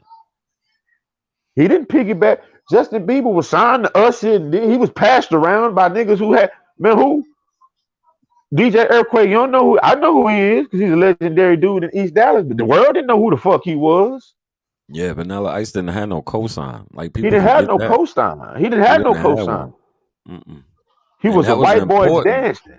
That was important back in the day in hip hop. Like co-signing a motherfucker was important. Like a lot But of motherfuckers got a cosign coming in. He ain't had no cosign. he He didn't just had have it. that song. He had that And guess song. what? He wasn't trying to be hard. He was him. He wasn't Marky Mark trying to act like you know what I'm saying. He wasn't that. He was That Vanilla weird Ice. ass motherfucker. Yeah, he was Vanilla Ice. Ice baby. In fucking Ninja Turtles too. Wasn't nothing bigger than Yeah, Ninja Turtles at the time, bro. yeah. Ninja And it's a Turtles is bad the movie, biggest but I love that motherfucker. movie. By the way, A lot of I as bad a mean, '90s movies are kid, can't help good movies. A yeah, lot of man. bad movies are great, unfortunately. Yeah, like especially at that time, Turtle Mania wasn't nothing bigger than that, bro. Yeah. Mm-mm. Like the Muhammad nigga So was how said, did y'all competing with him. feel about white rappers back then though? Like was that a stigma at all? I don't think we really gave a fuck, like, cause there wasn't that many. You had Third Base, they was Jewish and Italian. You had who the fuck am I forgetting? Beastie The Boys. the Beastie Boys. You had the Beastie Boys, who was the first, but actually the first one of the first hip hop songs, one of the first hip hop songs into that was a video on MTV was a white chick. I can't even think of Shorty name, but it wasn't that many back then. So it was more like a novelty act than anything. But Third Base was official as a motherfucker, but nobody looked at them like they was white boys and shit. You know what I mean? And fucking the other motherfuckers, we looked at them like they was really rock stars that rapped for real. You know what I Yeah. mean? And then you had who's the motherfucker that had the jump shit? What the fuck is his name? You had House them, of Pain. House of Pain. You had House of Pain. We didn't really look at them like, you know what I mean? Because even with the radio itself and music, a lot of shit, if you made good music, you made good music. And that's what it boiled down to with a lot of shit. Like Third Base went after MC Hammer and nobody said nothing. They made song Gas Face. Ice Cube was in the video, some more shit. Nobody said shit. That's Now true. you fast forward 20 years later, it might have been looked at differently. You know what I'm saying? Cause it was just some rap shit then. Cause Hammer really wasn't celebrated. Little kids, such as myself, uh, because niggas was dancing. Like, come on, I'm a child, so I'm attracted to anybody dancing. But wasn't no nigga listening to Hammer. You know what I'm saying? It was the beat too legit. It wasn't, man. Niggas wasn't rapping that shit. Like me as a child, I'm just there for the dance. I'm just there. I'm just say, bro, I'm just there to do the typewriter. Yeah, nobody really knew the words but the hook. You know what I mean? But he was the biggest rap artist at that time. That's why I always try True. to tell people you got to put things in perspective. A lot of narratives are pushed the wrong way because it seems like something that is not. MC Hammer was that nigga from 88 to 93. He was that nigga. First That's one in true. commercials, the fucking parachute pants, a fucking A cartoon. cartoon, Oh, man. he was that guy. So if anybody was Illuminati, it was fucking MC Hammer. For It real. damn sure wasn't NWA and them motherfuckers. Say that It nigga had was a him. dog. He had a dog. Yeah, he had a Say, bro, doll. MC Hammer's show came on after Pro Stars, bro. I never forget that. You know, Pro Stars was? Pro Stars was Wayne Gretzky, Michael Jordan, and Bo Jackson, man. Hmm. Yep. And MC Oh Hammer show wow. came on And after he theirs, had the bro. Hmm. that's crazy. Like he Yeah. closed out. He closed out like But what he closed out the Saturday cartoons. Like you closed out your Saturday morning watching MC Hammer show. Wasn't no bigger than him at that time. but how many other hits did he have though? I'm curious. If he He had had that long of a albums. run, He ain't have hits.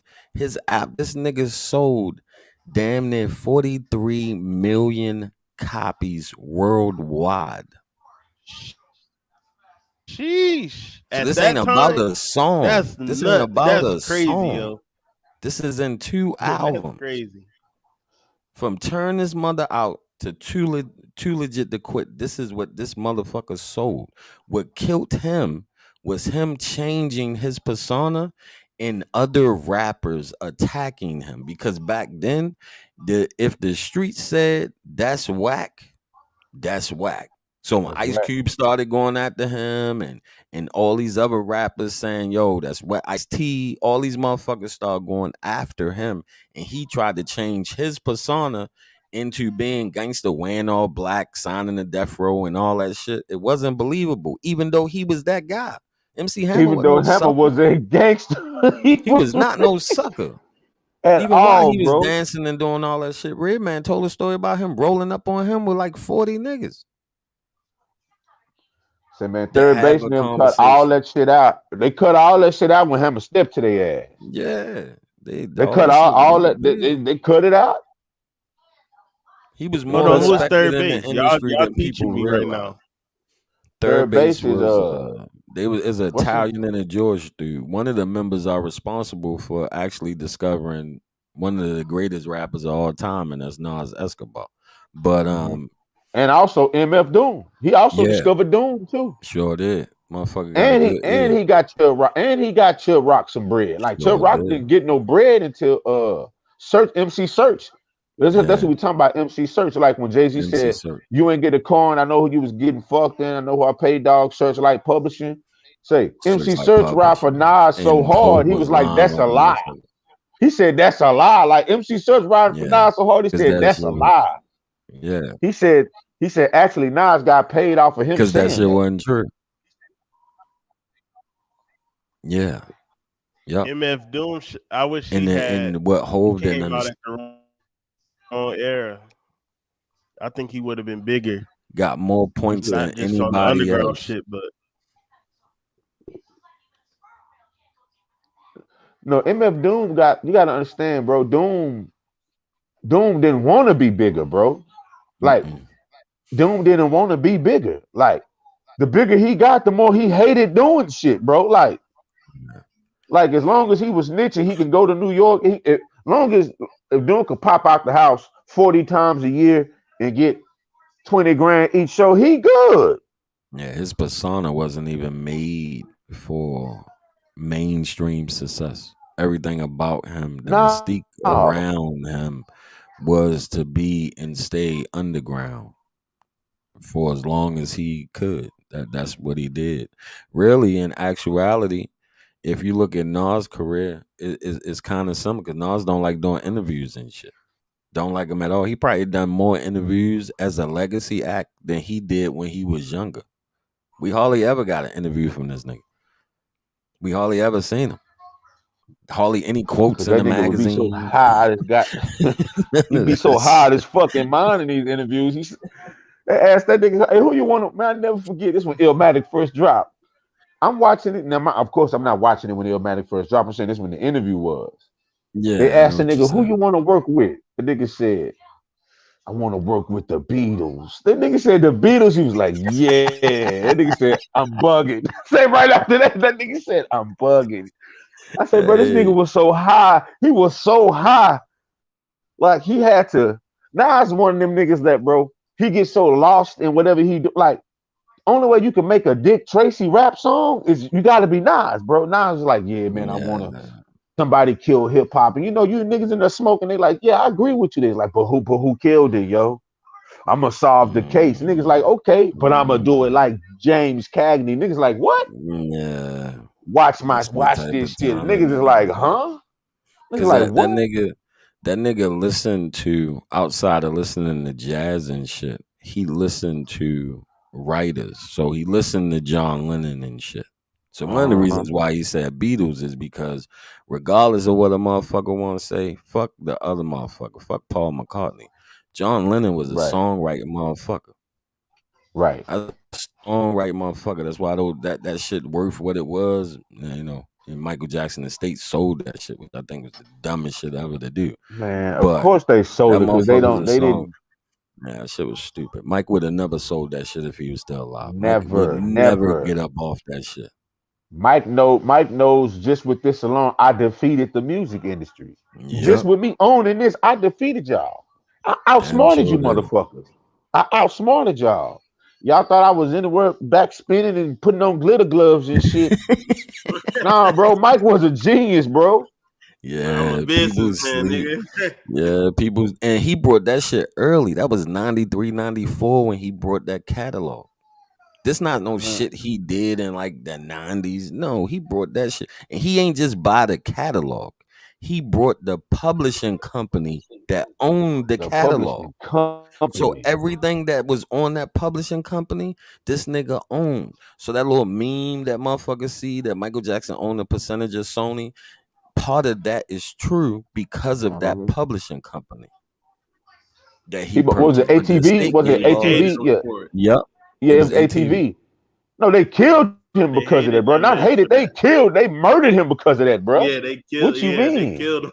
Yeah, they Yeah, murdered Yeah. him, but they had been straight up. working they had been working their way up to that. They tried to smear his name Hold on, multiple y'all. times with the oh Hmm. man, They that's a try whole nother everything to story. get that shit from. They try everything to get that shit from Mike. Mike wasn't letting that shit Everything. go for nothing.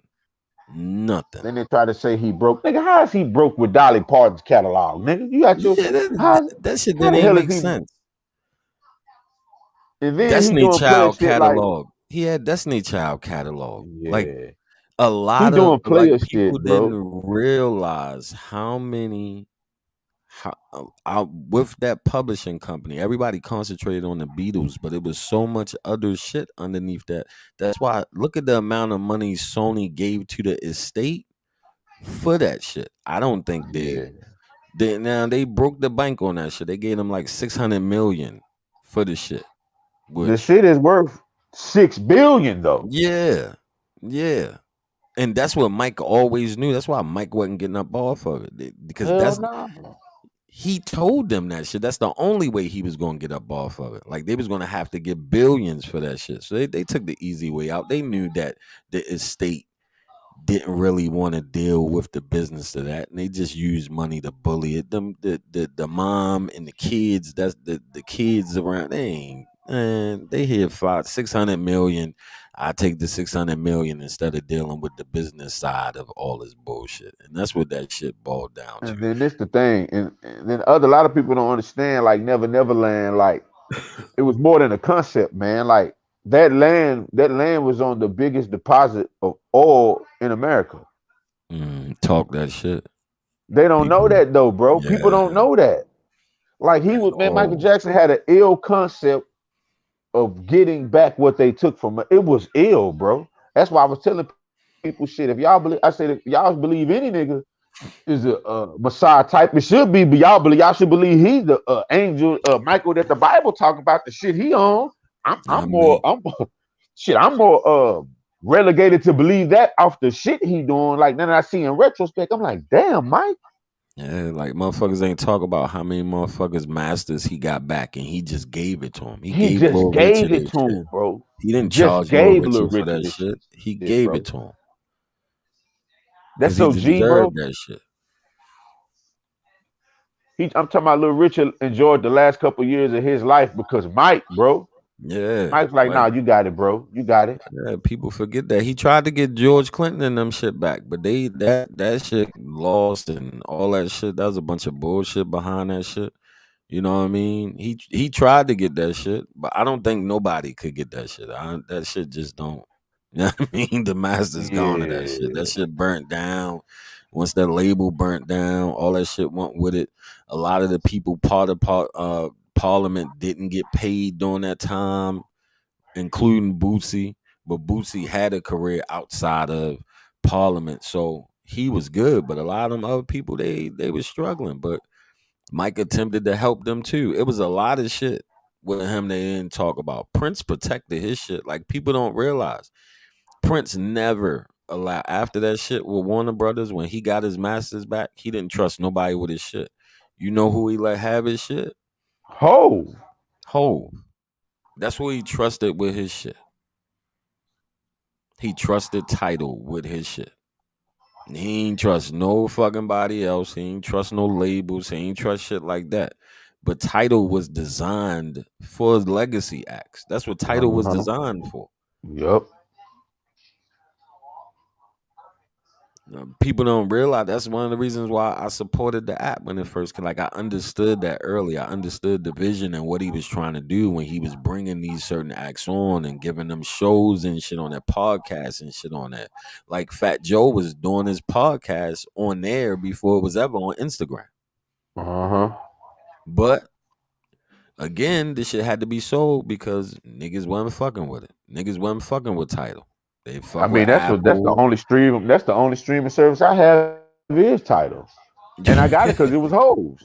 Yeah, that's why I got it. I wasn't one of them motherfuckers like he got enough money. Nah, I looked at it like not only am I supporting the culture, but it's also supporting the acts in hip hop that wouldn't normally because the whole reason of inventing and signing those legacy acts because a lot of those artists from back in then because they don't have new deals are not getting any streaming money. They still Right. under the old guidelines. So creating something where they can benefit from the streaming platforms and receive the little bit because the shit ain't a lot. It's not a lot from the fucking streaming services. It's a little bit off a penny. It ain't no different than this content shit. But it's something. You know what I mean? Because people still Right. listening to that shit. You know what I mean? And then the ad, people not looking at the whole grand scheme of things. Even with you add that and you put it with what Timberland and Swiss Beats is doing with the verses shit, and Right. you bringing these legacy acts to the stage and bringing this attention back to them, this adds sends the streams up, which creates revenue for those legacy acts and give them a chance to go back on the road. Like all that shit is given back to the culture. Like people say a lot about the industry shit itself, but a lot of the ill shit that the guys that have some sort of power within the industry, independent, are doing for the legacy acts. That way of giving back, I support all day long, even if I don't watch all the verses shit. Some of them shits I can't fuck with until Buster get his shit. Buster deserve one. You know what I mean? Now, I don't know if Yeah. y'all heard, but Scarface finally got his transplant and shit. His son did Yeah. I and shit. saw. Yeah, Yeah. he, I seen it on him and Willie D's podcast where yeah, he I was watched talking that about shit. it. Yeah. I be glad when he start getting better. That's my guy. That's my guy. Yeah. It, It's gonna take him about it'll get about 90 days. yeah, He'll get the right type of weight back on him. He'll be what I'm saying. yeah, Like I said, I shared the stage with that man, and it's like when you get to share the stage with one of the dudes that inspired you, and you just like I was just fading to the back. He's like, nigga, where you going? You on stage with me? And I was like, huh? Like I know these songs, bro. Rap them. Shit, all right. Mhm. That's nothing. You know what I'm saying? Like I was telling the young boy. He was like, watching the watching the Wu Tang show. Watching the Wu Tang show. He was like, man, this. I was like, bro, I feel vindicated because I've been riding so hard for them for all these years. I feel yeah, vindicated. yeah. I'm glad. I know a lot of the members of Wu was against this shit, but they gotta understand that shit adds to that law, introduces a whole nother generation to what they meant to hip hop culture. I tell people all the time, and I try to explain this the best way that I can. Three albums brought East Coast hip hop back, and that was 36 Chambers, Ready to Die, and Illmatic. Yep. But the catalyst for that was 36 Chambers. They was first. Like people gotta understand it's shit that impacts the culture, that changes and moves the dial, and then everything after that. And it's not that people are biting or taking from. It lets people know it's okay to do this because East Coast hip hop wasn't talking no street shit for real. They wasn't talking none of that shit. The West was winning because that shit was universal and everybody gravitated towards it. When the East Coast started doing it, it was only different because they was still doing rapidy rap shit, but talking gangster shit. So it still resonated with everybody, even though a lot of people still might not have understood Illmatic or might not understood this or that. Those three albums with 36 Chambers leading the charge helped bring back East Coast hip hop.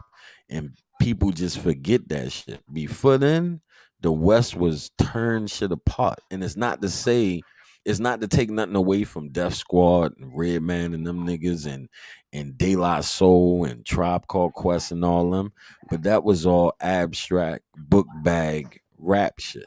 That was for the average fan. That was for the hardcore fan. It wasn't moving the needle. It was no impact as far as that.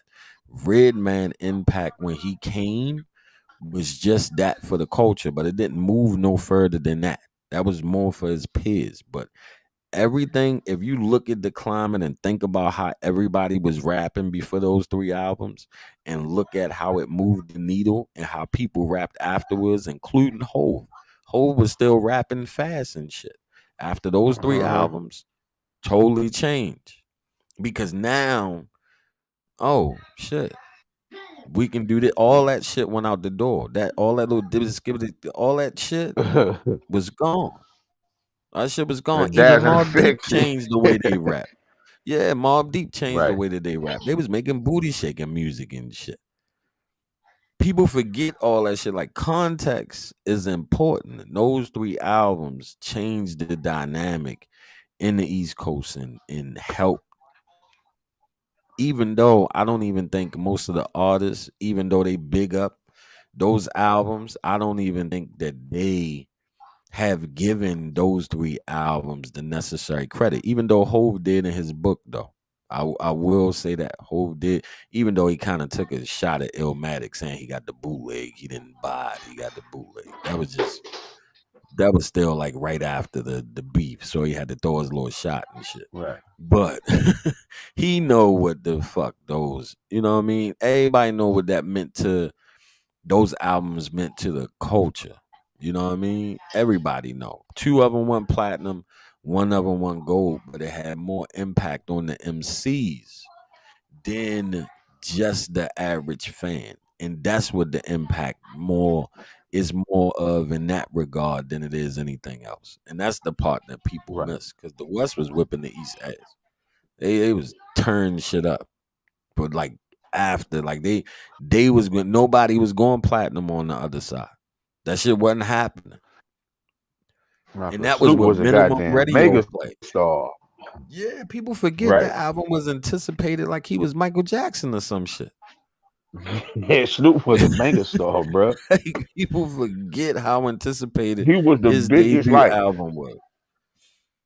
like literally, he moved Hammer out the most. He moved Hammer out like Snoop moved Hammer out the way. Like, Yeah, MC Hammer's run was till 93. Say Gin and Juice moved anything Hammer was doing out the way, bro. out of the fucking way.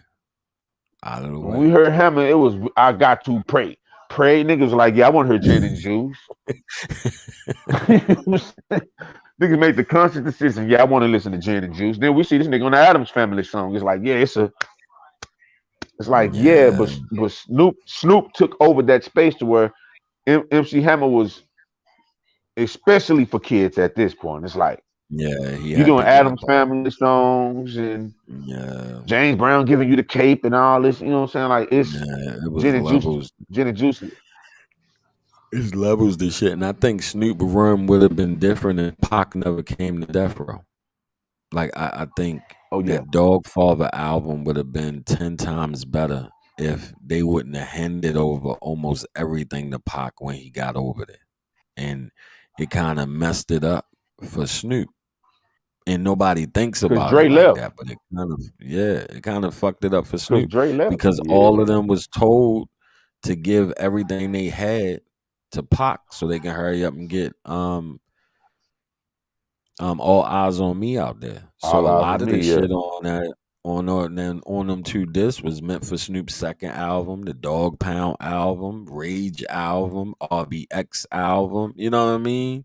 Like they just Uh flooded huh. him with all the shit, and that's why the Dog Father ended up sounding like that. Now, I ain't gonna front the album that slept on out of that group of albums that came out of Death Row is the Dog Pound album. That album is heavily slept on. Talking Production about the one with New wise, York, New York. man, Yeah, that shit was great. yeah, that That shit album was is great. really slept on. Yeah, like motherfuckers don't talk about that Dad shit. Like showed his that shit ass. is, yeah, like the Yeah, production on Dad that showed shit his is ass sick. on that.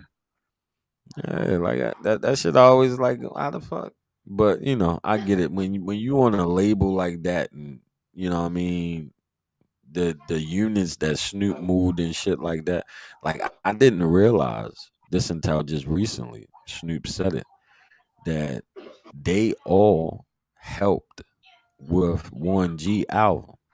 They never wanted Warren G to be signed to Def Jam. I mean, not Def Jam, Def Row. They pushed for Warren G to be signed to Def Jam because they wanted Warren G to own his shit. So all of them, Snoop helped write majority of the album. Him, DOC, RBX, Dr. Dre produced on there, but they did it in a way so when you look at it, you don't see none of their names. All this shit was done behind the scenes that help out. You know what I mean? Which I thought Right. was some ill shit. Like we would have never knew that shit if Payne say that shit that recently. So I'm like, y'all was thinking about this shit back then, so y'all knew. Y'all wasn't even happy at that time. Think about the year that shit happened, the shit that they Uh was huh. on, and even thinking about where the label was and knowing that Warren G, if he signed there, he wasn't going to end up with what he should have. You know what I mean? And I guess that's just based off of personal experience. Like they already going through their shit with what was going on at that fucking label, the hazardous fucking workplace. That's the Yeah. fucked up. For one, you got Jimmy Iovine taking pretty much taking the majority, then Suge bullying you out of whatever left, Yeah, whatever little yeah. crumbs you get left. So that's why Dr. Dre was like, man, start my own shit.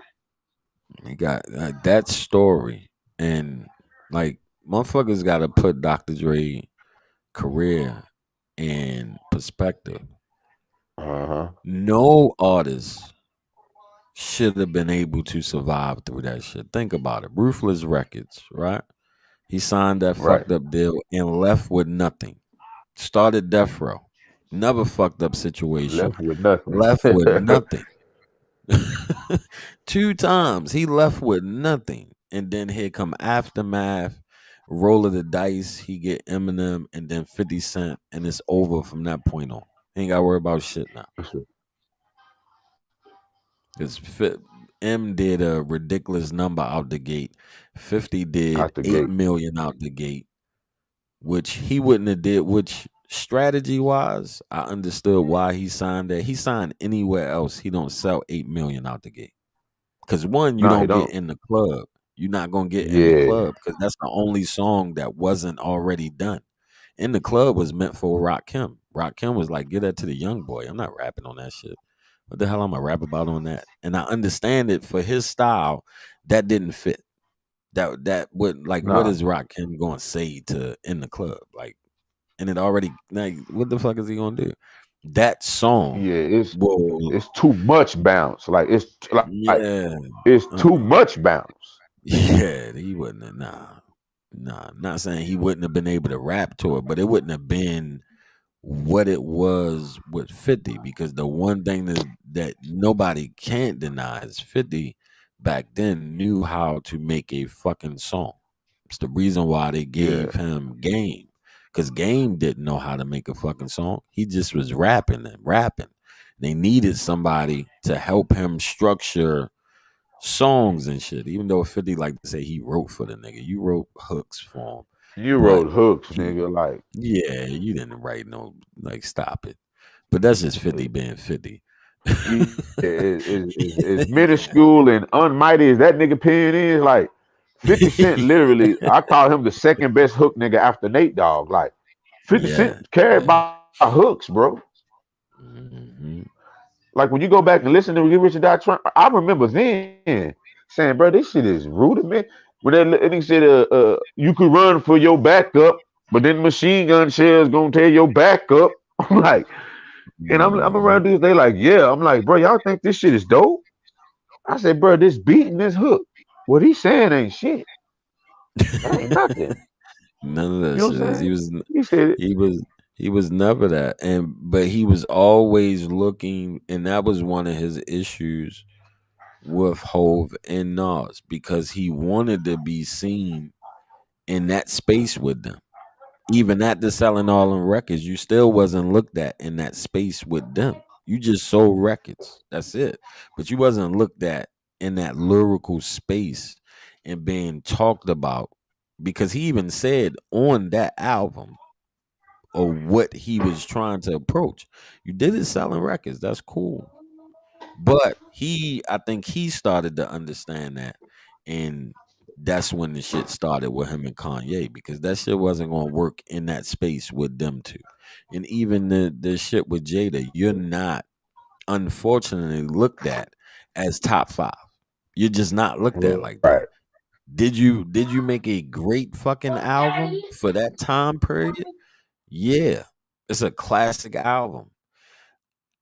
I don't put it with some people will argue that it's better than Illmatic and Reasonable Doubt and shit like that. To me, it's man, not. hell no. For its Talking about Kiss the time Gang period, Goodbye? Talking about Kiss the Gang Goodbye? yeah. Or, because that's his best project to me, Kiss the Gang Goodbye.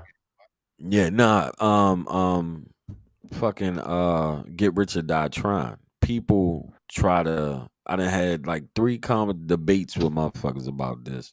And I tell them, yeah, it's a classic, but I don't like debating classic for classic because they exist in their own time period. You know what I'm Right, saying?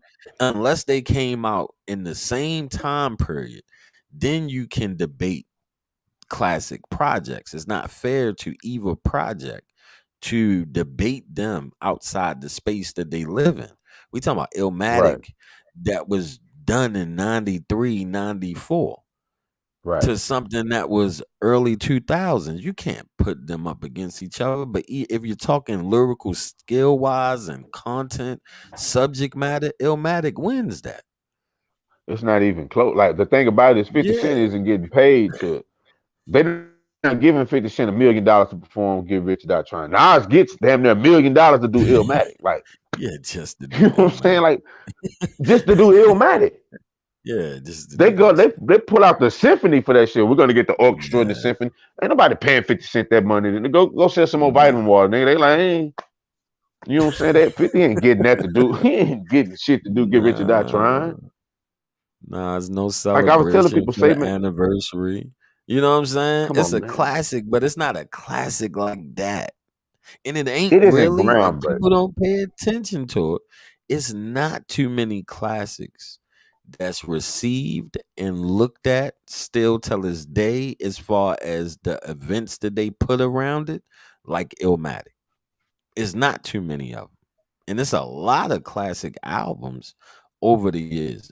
Ain't none of them looked at like that project. That project changed so much. One of the first projects with multiple producers on it. One of the first projects with Right, little to no features on it outside of AZ. But we didn't even know who the fuck AZ was really on that album. He wasn't no main name, no big name. It's not like he had no big name artists on that. So even with that right. one feature, it really didn't seem like a feature.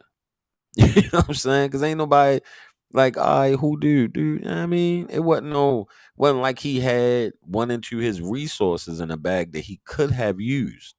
He could have had his pick of whatever producer he wanted. What? Because motherfuckers really wanted to work with him. Like, people don't even get these niggas did this shit off the strength of they believed in him.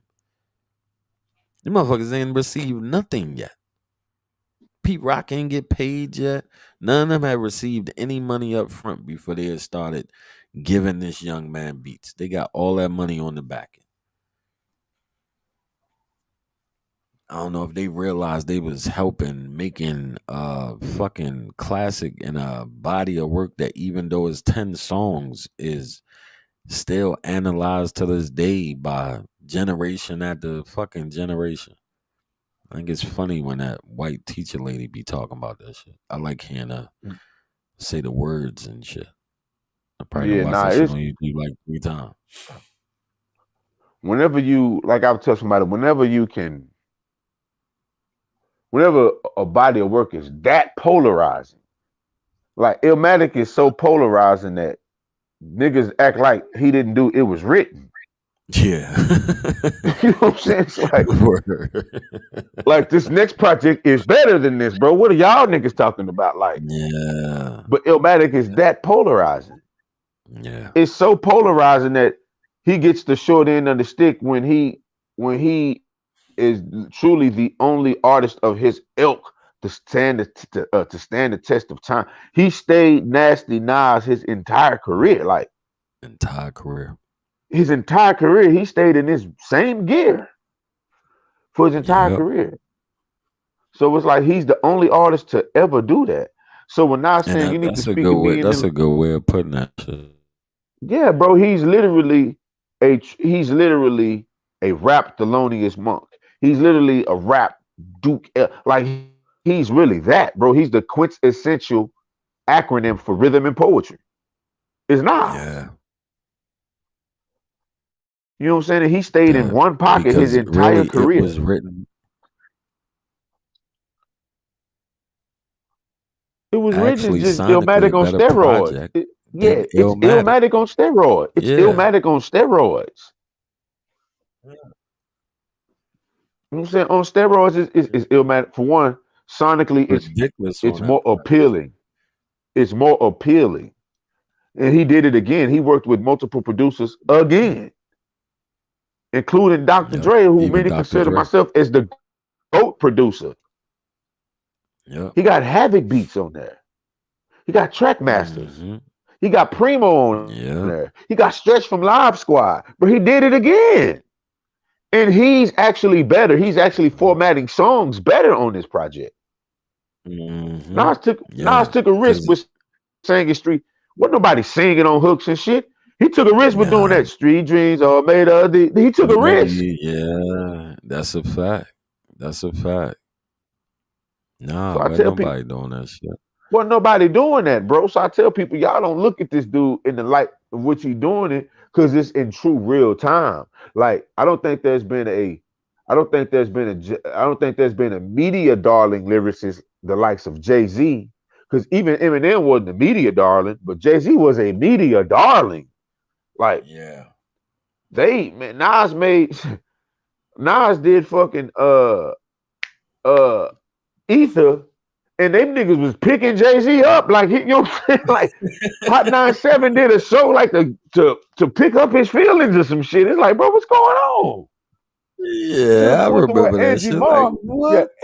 Angie Martinez was like interviewing the nigga. And he was like, it's uncomfortable, it's unsettling. It's like, hold on, bro, what? Like Nas in real time destroyed Rockefeller in real time, bro. Had them bickering amongst each other. Mhm.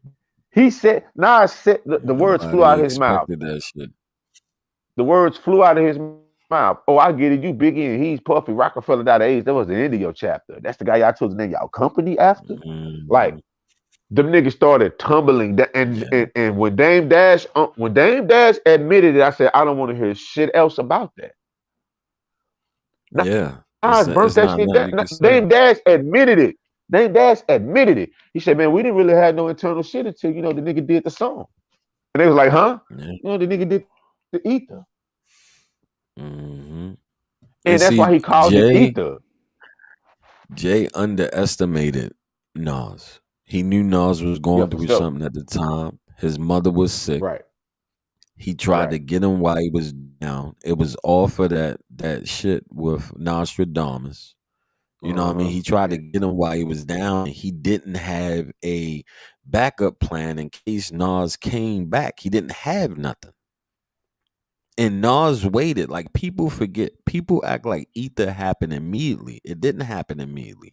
Nas gave Uh-uh. him a little jab on a mixtape, that HOT shit, Yeah. that song. He gave him a jab and slung a jab at somebody else.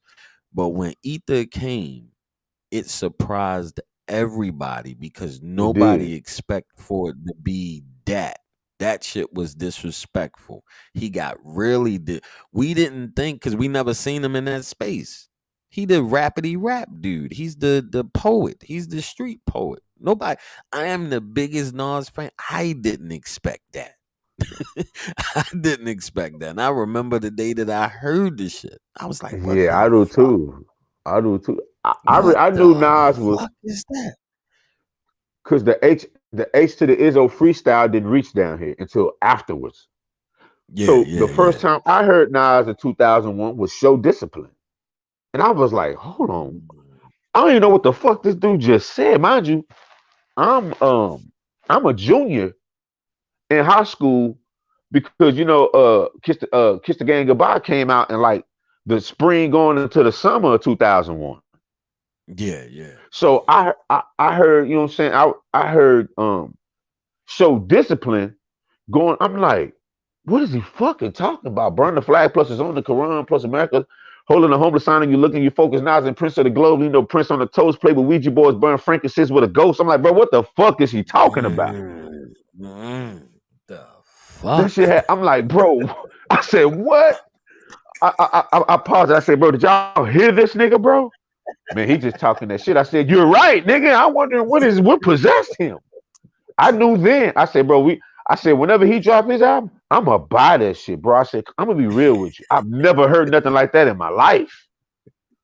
He said, we brave harder. I seen niggas kill for loyalty, vested up, dressed it up. I move accordingly. I dug ice picks by night picks and cops who rookies. Hard to be righteous with life because just stop for pussy. Niggas killing over hoes, gun concealing their clothes, bodies at funerals touching. They feel like they froze. Speech totally calm.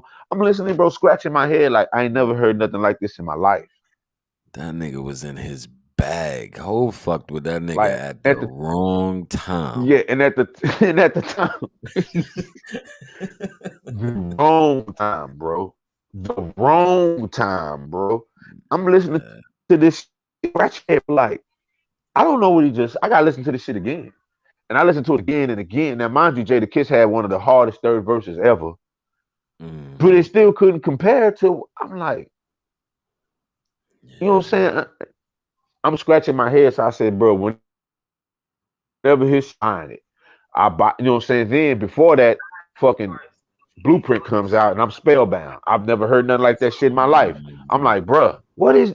I'm spellbound. Then I heard Yeah, Takeover. I'm like, yeah, it might be over for Nas. yeah. I'm That like, and that's what I'm I like, yeah, it thought. might be over for him, I just bro. want to let you. I just want to apologize, Street, real quick. I'm on a call with somebody. I'm on a business call. That's why I haven't talked about. I'm Oh still. no, you good, Stu. You good. You good. You ain't got. You know what I mean. But yeah, when I heard Takeover, I was like, oh shit.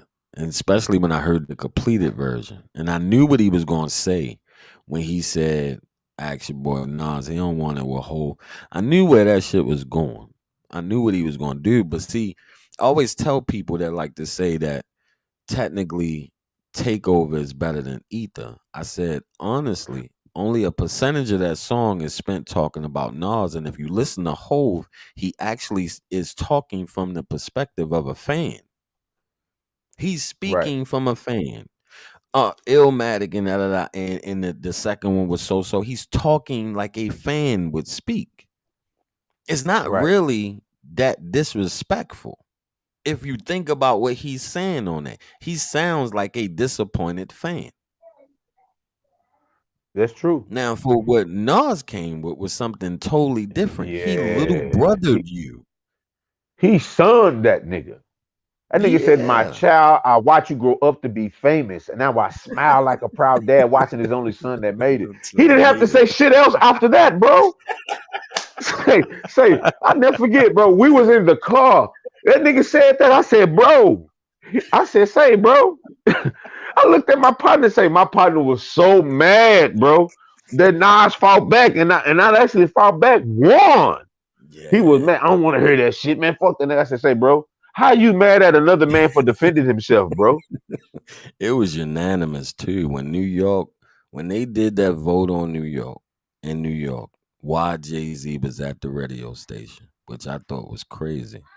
Yeah, But that's he New used to York for just you. show up there. I don't think they when they planned to do it. I think they planned to do it, but they didn't know. He didn't know what Ether was going to be, and that shit ate him up. Like if you listen to um what's the album after, not the 2.0 one, but even on there he's talking, he got the song on there To my where he, blueprint on Blueprint 2, the HOVA. I got my mojo back, yeah, baby. Oh, behavior. yeah, that song, he's talking to people in his camp on that song. He's Uh-huh. talking about, and he even thanked Nas, even though he said his name wrong. He said Yeah. Nas, I think He said, Nas, you know what I I mean? got to thank the little homie Nash for that, though.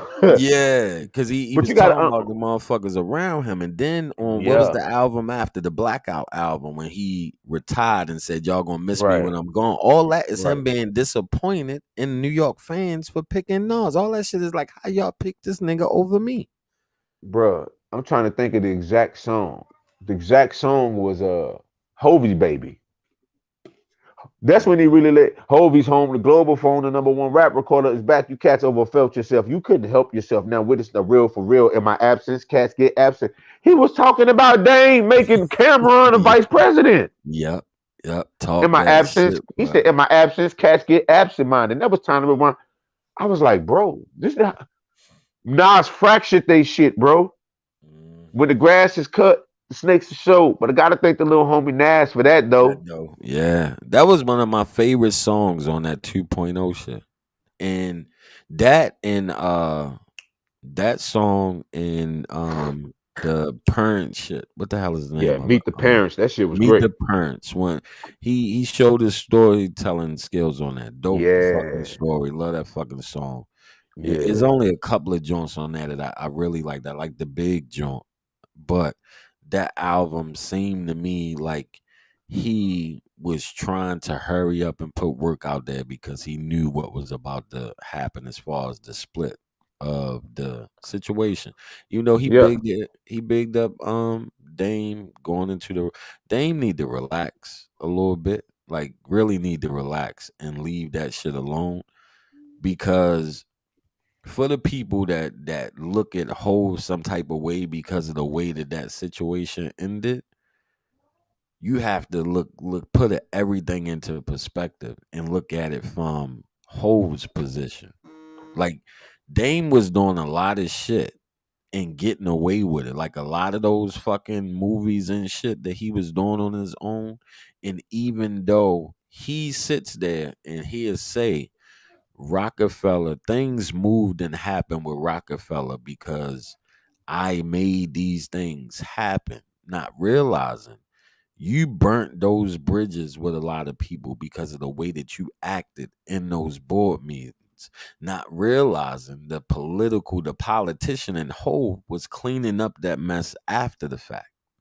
Going up to those, yeah, it's okay, yeah, you know how it is. We gonna do this, we gonna fix this, we Yeah. gonna do this. And And then they'll you fuck wonder with why. Hove just to spite you. They're gonna fuck with Hove just Yeah. to spite you. Just to spite you. They're gonna fuck with Hove. Yeah, because of all this, all the shit he did, and I understand a large percentage of it because a lot of them motherfuckers did not believe in Hove couldn't get a deal. He Right. couldn't get one. People forget Hove was 27 going on 28 when Reasonable dropped.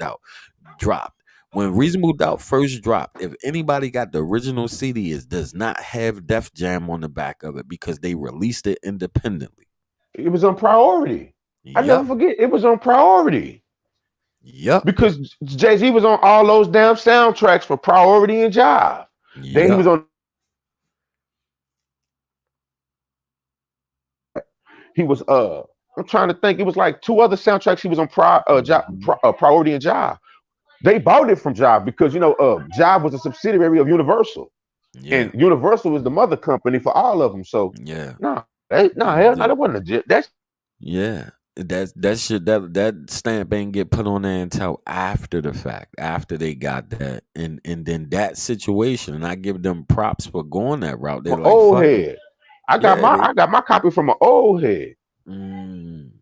So you got that. You know exactly what I'm talking about. Then that's how that's how you know, because a lot of people that got the one after the fact, you'll see Def Jam on there. But even with the song for Flock, that was a paid feature. He wasn't. It was no partnership with Def Jam yet or none of that shit Mm-hmm. when it was first released. People forget that shit. That was something they worked their way up to. That's why they ended up with the label situation in the first place. That they had a sweet deal over there. I give That, them credit for the way that they did that shit. That was a that's sweet deal they ended up with. that's why they always owned the masters to that shit. Yep. That's why it was theirs. There was all three of theirs. It was Dame Big. It was Dame Biggs and Jay Z. Yeah, that's the one thing that Hove doesn't own, that he still has that's the at the core of what their issue is now. It's all about reasonable doubt. Hove just Mm-hmm. want his baby. That's what he call it. He want his first baby. And Dame, but since Dame won't do it, Biggs won't do it neither. I think if Dame decided to get up off of it, Biggs would do it too. I But don't if think. I'm Dame, I'm not getting up off of it, bro. You don't get this album without we funded this. Like you don't get this shit without us. Yeah, yeah, Like, and yeah. this ain't no From the record. business This ain't side, no yeah, yeah. This ain't no board meeting type of shit. Like, nah, bro. You were part of what we was doing to fund this shit, bro. Nah, you don't get yeah, this one, bro. Now the ones that the now because we appealed to you to change your shit up. You came to rap to me, and I'm like, we got you, bro. All them 94 bricks and shit you gave back, you wasn't doing. Hey, you didn't do that shit for reasonable doubt. You know what I'm saying? Like shit. What happened? You was giving 90. You know what I'm saying? What happened? You couldn't fund that by itself. yeah. Because that was part of the first That offer shit when by they itself. split. And he He wasn't even said that funding the lion's share of that shit. yeah, he said that he would originally give the label over to Dame if they gave him the their shares of the masters of Reasonable Doubt. Dame, of course, said no. That's how you end up with Rock Nation, because they dismantled Rockefeller. Rockefeller stopped existing. Right. He gave Dame the clothing line. Like, people forget that. Hove didn't take the clothing line. He gave it to Dame. Dame sold the rights to the clothing line. So any Rockefeller shit that people still see being sold today, that shit ain't, what I mean? That shit ain't still owned by them. Dame sold the rights to somebody for a pretty nice piece of change. Like, so Right. like people always look at that shit like Dame got the short end of the stick. Dame didn't. Dame just fucked up a lot of relationships. Is the reason why Dame is in the position that he's in now. So it seems like Dame has been blackballed. Dame did that shit to himself and continued to do it. That's why Jimmy don't fuck with him. If people notice, they don't fuck with him. Cam and them niggas, they don't fuck with him because Nah, they don't. Dame do fucked up business. You can't even So mention what was Dame he like? name Always trying around to beef Jimmy. with people, or was he a snake as far as like business deals? Like, Not what is it? I wouldn't call him a snake, and he went really hard for the label inside those board meetings. He rubbed a lot of the right people the wrong way. So when you don't have the name attached to you no more, you don't have something to offer. You don't have Hove. You don't have none of these other people to offer. They don't need you no more. So, and you haven't been able to find another one. They're not going to do business with you because of all the shit that you did to get the label and your top artists where they needed to be at. You feel what I'm saying? So all that shit kind of fucked him up. And him not realizing on the back end of that, you also had Hov going in and cleaning up some of that shit, saying, cleaning up a lot of that shit. So he kept those relationships. Dame didn't keep those relationships. And because Dame is so fucking ornery, his even the people that used to fuck with him, they can't do business with him because Dame talks to people a certain type of way. Dame feels like if he's in a position of power, you gonna know it. Whether you are Yeah, artist, whether you you I can gonna see know that. that shit, and people can't. Nobody, you're not gonna talk to no grown ass man any kind of way. That was Jimmy issue. That was Cam issue. Like nigga, who the fuck are you talking to? Did you Well, huh? he Do what? always he Fuck wrong with you? always like he always came. This the thing with Dame. If he felt he was on the hierarchy and the culture over you, he imposed that will on you, especially to the white Jewish execs. That's why. Yeah, he That's the number shitted one on reason them. why he can't get shit done. Yeah, he You know what I'm shitted on saying? Like, them. yeah, you know what I'm saying? He took the shit to a whole nother, and it's like, yeah, you playing warfare, but the thing about it, Dame, is yeah, I could see if Rockefeller is a true army and a true navy, then I could see why you doing the shit you doing. Yeah, All they had to do was pluck Hove, bro. Now your shit is gone. yeah, It's because gone. that's the problem. That's the problem with not being a real label that can't stand on its own. It would Rockefeller wasn't nothing but a boutique label in the first place. So you still need those majors as a distributor, especially back then. Not so much now because you can use a streaming service. But back then, you still needed Universal. You still needed any one of the parent companies attached to them in order to get your product out there. You know what I'm saying? So none of these labels, a large percentage of them actually existed as an entity by themselves. You know what I mean? So being in that position, not understanding that if I don't have this guy, and nobody outside of Dipset ever want platinum on that label but Hove. Dipset was the only motherfuckers to go platinum. State Property And didn't go platinum. Beans didn't go platinum. Kanye went Kanye went platinum platinum. later. He went platinum later. But to see that sound like Dame was kind of a leech on Jay-Z then. Well, no, Well, they came in. he They wasn't a came in leech, together business wise. He was the business. He was the money. So if you like, that's like if I start a label right now and you're the artist and I'm investing in you, I'm not leeching off you. I see the talent in you. I'm putting my money behind you. I want my return and Right. investment. You know what I mean? That's just part of the game. So he wasn't leeching. It's just Dame Well, no, had. I'm just saying, like when you look at it from the perspective of Jay Z, it may seem like he was leeching off of him. If soon as he left, that's when his empire kind of crumbled. So that's how history tells it. Well, it well, I they mean, kind Because of then it it because didn't it went it was crumble. from orchestrated. Jay Like Z it was needing orchestrated Dame that to way. Dame needing Jay Z, and Jay Z wasn't there for him. Basically, is But what it looked like to you me. got to understand what it was just like we didn't see when Jay Z needed Dame because there was a point when Jay Z needed Dame. Yeah, He don't get in the door in the without Dame beginning, Dash. He don't get in the door. He don't get in the none of door that without. happened. He don't get the deal that he got with Liar if it's not for Dame. Dame got No, him that. Dame used to Hope was be Right. negotiating them 27. advances and shit. He was 27. You know what Think I'm saying? about this. Nas was 18, going on 19 when Illmatic dropped. Hove was 27, going on 28 when Reasonable Doubt Yeah, dropped.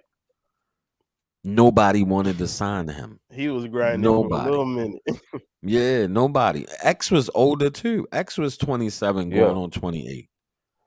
Uh-huh. You know, So it you was gotta hard to understand. get in the door back then. It wasn't easy for artists back then. Shit is hard now. And the reason why they was at priority job is because they saw what Master P was doing. Yeah. Everybody heard about the deal. That's why they went down there to priority because that's who signed Master P. So that's Yeah, they why had a sweet reasonable doubt the distribution first one. deal. Yeah, and that's what they was trying to get. But see, they didn't have the traction that P had in California. P had already had all types of wild traction on the West Coast already. Yeah. And down You south. know what I'm saying? So Yeah, you know what I'm saying? But when you look at how Jay-Z, man, it was Dame Dash the reason why Rockefeller got that. Man, that wasn't that marketing plan, that scheme, that was all Dame Dash in the beginning, bro. That was all yeah. Dash. So the artist that came to rock, the only nigga that was responsible for Jay-Z bringing was Memphis Bleak. Everybody else was Dame Dash, bro. Dame Dash brought he filled out that label. Jay-Z just brought Memphis. That's because the nigga used to hustle for him and shit. Yeah. And state property was the security back then. They didn't have no real security. Beans and state property was the security on the road. They was the Yep. fucking security. They didn't hire security until way later. Now, in Hove's defense, he did pay Dame back in a situation that very few talks about. But that deal that Hove made with the Nets to bring them to Brooklyn all had a lot to do with Dame owing them Russians money. So motherfuckers don't realize Dame owed that, and that shit went away. It went away dramatically. And then with those same people, you get Hove having ownership within the team, and then that situation with Dame gradually went away. All one hand washed another. Everybody got what the fuck they wanted, and Dame, whatever he owed them for whatever shit he was attempting and trying to do, went away. Cause Dame had a lot of shit out here. He's still, and there's still some people that owe Dame money, like that damn The the Lee damn Daniels dude that nigga. make move. Lee Daniels need to pay the motherfucker. He need to pay for the goddamn movie. Yeah, I remember the he fucking mad movie. He about need to that pay that shit, shit. yo. Cause that shit fucked up. It's like you playing in my face. You making all this money All now. I things considered, funded he that do owe him movie. that money. Yeah, he owned that money. He put up for the damn movie. What do you keep talking about? You gonna give it to him? You got the money. Give it to him. I'm You got the trying to figure money out in why the fuck they ain't excess. been to court. Yeah, why the fuck they ain't been to court? It got to be something else with that shit that ain't nobody telling us. Because why they ain't been to court? They ain't gonna take a nigga to court in a minute. He took Cam to court. He took Jimmy to court. How you ain't took this nigga to court yet? This been going on for years. That Woodsman movie was made before Paid in Full. That's how long this shit been going on. And you ain't took this man to That's court crazy. yet? Something weird about that shit. I've been in, for that amount of money, I've been to whipped his motherfucking ass. Like the fuck? Knowing Yeah. you know Yeah, what I'm especially saying? because We talking about a he's couple so million. bold with it, though. He's so About a bold. He in the couple news saying, million. "Yeah, I'll pay him." You know what I'm saying? When I feel like it, basically. Yeah. Disrespectful as fuck. Like, what is this On my about? Like time. it Yeah. feel like he got something like it's something else behind that shit than just that. Even though a lot of some shit went on the set of that shit, but it wasn't pertaining to Dame. It was pertaining to um that motherfucker. What's his name? The producer motherfucker. Harvey Weinstein. Mm-hmm. And Dame threatened him, all Yeah. that shit. I Mr. know y'all Mr. probably heard the Nasty and story. shit. Yeah, that nasty man. Where the fuck is he at? Did he go to jail? I think Yeah, he he in went to jail. jail, but I think he out No. now. He might be out by now. Now they all on the Epstein Island together, still faking their deaths and shit. Right. Uh, Yo, T.I. better watch out, Yeah, cause faking their deaths and I shit. think that nigga next, bro. I think that nigga next. Man, I'm gonna I'm be just real with saying. you. If Ti didn't go to fucking jail for yeah, the shit I he agree. had, He ain't I going to got jail, bro. suspicions on that motherfucker. Like with the artillery that he had. And I'm not quick to call a motherfucker a rat without paperwork. But I Well, am nah, in I ain't gonna call him a understanding. snitch, but he Yeah. But negotiated. I ain't gonna call him a snitch, but he something did some negotiation. yeah, something happened because that was too much shit. Collective bargaining. And Yeah. we talking about the feds No one here. on the corner has swagger like us. Yeah, that shit I'm talking Hey. about always suspect to me. he had Like the he fuck? had some collective bargaining type of negotiations. Cause I'm gonna I be real Yeah. with remember you, when the that shit that And these I because hip seen, hop the shit artists, that like Lil Wayne went to jail for less. It was nothing but a handgun on that tour bus. A fucking handgun. That's all that was on that tour bus that wasn't even on Lil Wayne's person. And he went to jail for a gun another nigga had on them. Now, granted, he was in New York, so it's a little different. You know yeah, what I gun mean? laws are different. See, I was in Atlanta. Like I Yeah, said, it was some negotiation. yeah. He was in It was Atlanta, something like and he that. did testify. and He think did get about up how there and He many testify did and say what he was testify. finna do. Yeah, he did testify. and he put out like 3 albums right after that, like he had to make the money back or something or whatever the fuck. Yeah. And he Remember, changed his because image after too. that Yeah, he He started definitely wearing exactly, changed them his image. Huxtable sweaters and shit. Tried to do the family show. started Yeah, speaking articulate. and he did a spot for 1-800 Crime Stoppers, and niggas don't be talking about. Hmm. But he did a spot for Yeah. 1-800 Crime Stoppers. He sure did. No, he did, but he did, bro. Hey, Shit. I forgot See, about I'm that. He telling you, did. some negotiations went down, bro. I'm telling you, some serious negotiations went Yeah. down. Yeah. That That's a motherfucking hat motherfucker was fact. sitting straight as hell. Yeah, that shit wasn't lean down no more, covering up one Oh eye. no. I'm telling you, that's stuck your shirt in. Like, okay, what we talking about? What we Man, I doing? never Yeah, cause forget. I was Can't that be listening to shit was that song. unheard of. I was listening to that song Boldy James got featuring. I can't think of it, featuring Freddie Gibbs. Man, nigga, Freddie Gibbs said, I remember when I seen the rapper do a bit for 100 Crime Stoppers. I laughed so hard because I had forgot. Because he was talking about he was in and you Atlanta. He knew was in Atlanta selling drugs at the time. He said, I remember when I seen the rapper do a bit for 100 Crime Stoppers. I said, bro, this nigga Freddie Gibbs is fucking jackass, bro. This nigga Because here that don't shit, care, bro. but you know how at that time, and they just dismantled the hip hop crime unit about a year and a half ago. They just dismantled them motherfuckers, which I don't believe they dismantled them motherfuckers. I think they just telling Nah, us that. hell nah. You know what I They just hip mean? hop SWAT now. They're a Yeah. whole different. They done graduated now. what you say. It done Gave went them from the niggas a They police got to different the name. literal SWAT. jobs at the like they got literal jobs at the label now. Like it's a whole nother thing. Niggas done morphed and mutated into some whole nother shit now.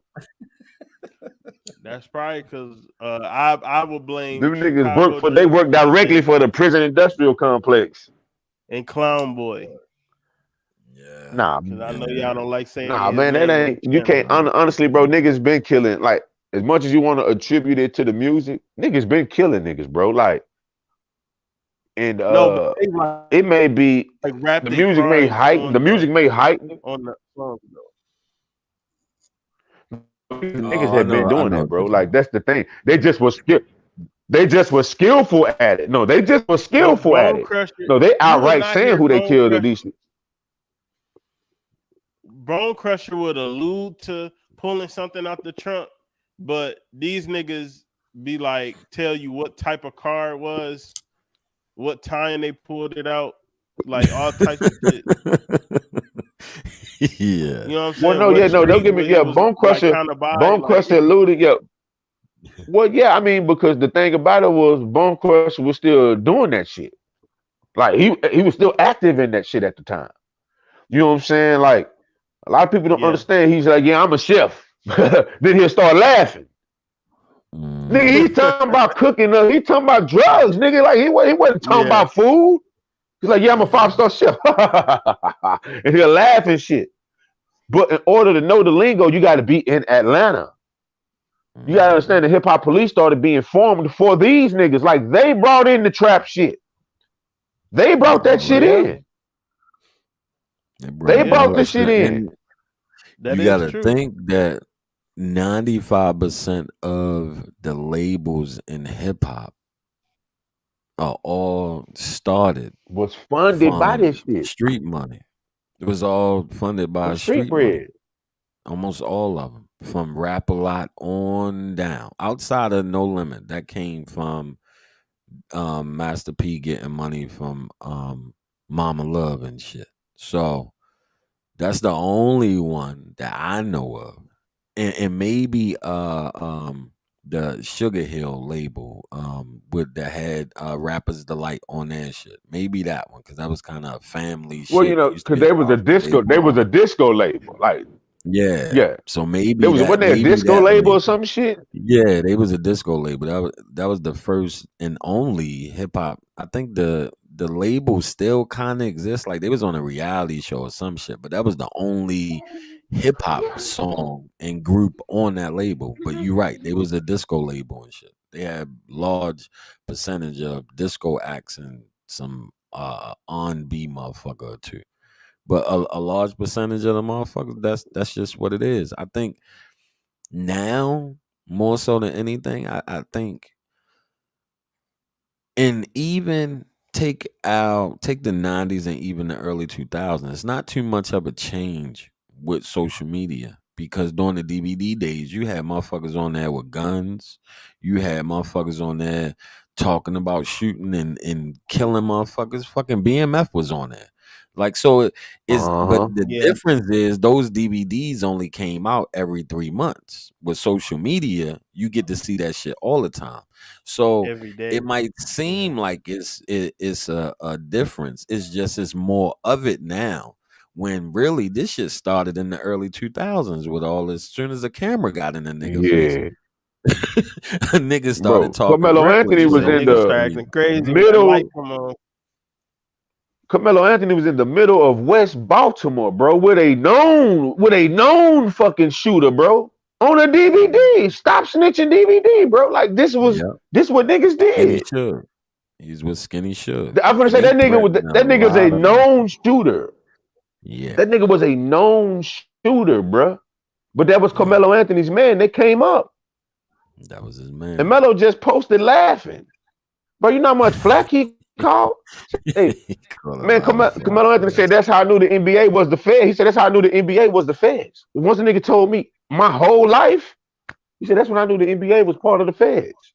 And niggas was Yeah. Yeah, laughing, that's but true. Melo's trying to tell y'all, say, bro, y'all don't do anything without these people knowing, bro. And people took motherfuckers You don't do anything without these people knowing what the fuck you doing. still tell this day, motherfuckers took that stop snitching shit the wrong way. They was not talking about fucking Yeah. old ladies and fucking civilians. They was talking about motherfuckers who names are on paperwork, motherfuckers that participate in criminal activity, Uh-huh. that tell on a motherfucker to get less time. They took that whole thing, and even when it's talked about now, the first thing come out of people's mouth is we gotta get out of the stop snitching thing. Nobody's talking about regular law abiding citizens. Ain't nobody never tell you motherfuckers you Nah. can't tell. We Yeah. talking about a motherfucker Right. that's You're not snitching. participating in criminal activity. That they know what they signed up for. The motherfucking law abiding citizen is not snitching. They're doing their job. That's your job to do. It's to protect your home, your neighborhood. You supposed to be doing that shit. That's why Facts. you got places Facts. where Yeah. motherfuckers take care of those people, protect the homeowners, make sure they okay, help them with their bags, go to the store with them, make sure they good so they don't be calling the motherfucking police. You know what I mean? Because those the motherfuckers that'll get you in trouble. But nobody was talking about them. But the media Nah. You made know that what the shit new seem like that. The media did that A shit. Street? But you You gotta know what's the new understand that stop the snitching? culture in The new stop snitching is stop judging. That's the new Yeah. stop snitching. Because now every time you got an opinion on somebody or you call somebody out for doing some dumb shit or something that's kind of off, now you judging them. People You either need But to just let judging people or be you who they clout be. chasing. Like that's the new. Yeah, hey, blood. A lot of yeah, people don't know. A lot of people don't know the history of Baltimore and DC and all them areas. Yeah, Those areas notoriously known for handling shit in house. They didn't call the yeah. police for a lot of shit. Uh-uh. They handle shit No. like you would have men in the community, either Muslim or RBG or no, they would stop the sale of drugs and shit in the community. They Yeah, didn't fuck with the police like that because they had a no, contentious relationship with the police. Because the police yeah, was planting the drugs half the goddamn time. yeah. So Couldn't no, trust they the didn't. That's police. why they didn't. They right. didn't. They didn't fuck with so that's the stop snitching thing. Really was on some. Nah, we police our own. That's what it originated from. We police. No, don't we don't Yeah, call police. We police our that's own more community. like You know what I'm a saying? Like wife getting beat on by a husband. She didn't go to the police. She went to hell the no, corner. she went to the Muslims, or she went to the RBGs, or she went to the, you know Yeah, what I'm like saying, that shit this ain't. chapter. Yeah, like they didn't, man, bro. A lot of That people shit don't was all understand. of that shit was all about that. Like people don't realize that, but that's just how it was for a long time. And they started to try to implement programs to like we had officer friendly and shit who would come to the Uh school huh. and try to, talk to the kids. Like they tried to repair a relationship Uh that was huh. fucked up going all the way back to the 60s and 70s. They repeatedly tried to repair that shit. Now, over the course of time, you had with the narcotics agents, which was different from the regular police, it was an understanding between us and them. It was a little hidden respect there. But didn't nobody trust these motherfuckers. These motherfuckers would hit your stash. They would put shit on you if they had to. They would tell you if a Uh motherfucker huh. was a rat. But when it came down to regular motherfuckers in the neighborhood calling the police and shit like that, that you couldn't pay my grandmother a fucking $1 million to call police. Police killed my uncle. He robbed a bank in 78. They shot him in the head twice. My grandmother, my grandfather, you couldn't pay any one of them motherfuckers to call the police for shit. Ain't gonna happen. Think she Uh ain't want to see a police, smell a police, nothing with the police. She'll shoot a fair one with the police before she fucking asks the police for any motherfucking help. She couldn't stand them motherfuckers. But that's a story of a lot of motherfuckers in a lot of places. But in those two cities, more than any place that I know of, back in the day, it wasn't a whole lot of that shit. Police didn't just randomly motherfucker call the police and the police coming to your house because a dispute or because a neighbor called the police because the music was up too loud. Nah, nigga gonna come holler at you. No, it's up the music. And if it's too much, like that's why. But that was during the days of block parties and shit like that. It was more of a sense of community and shit like that.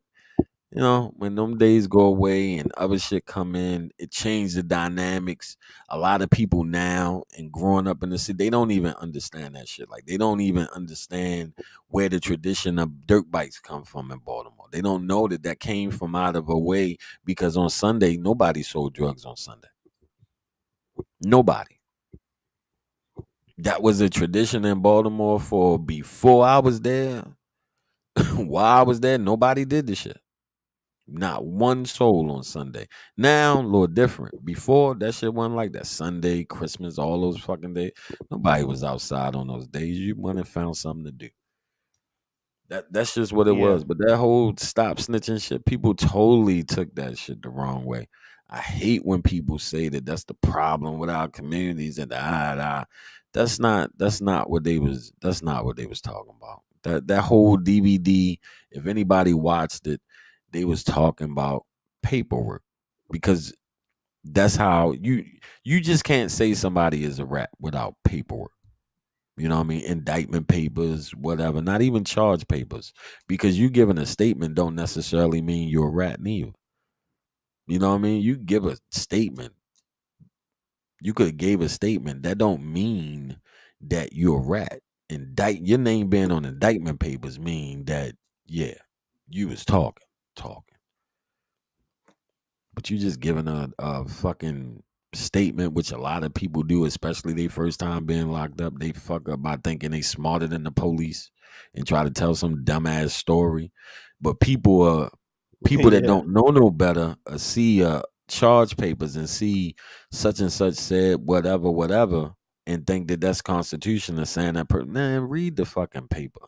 What did the person really say? But your name on somebody's indictment papers, that means you are being a witness against that person. They use whatever you said in the grand jury testimony in order to indict me. That's why I feel some And I type of way about never that one shit. thing about that stuff is I never understood like how like are the papers public records?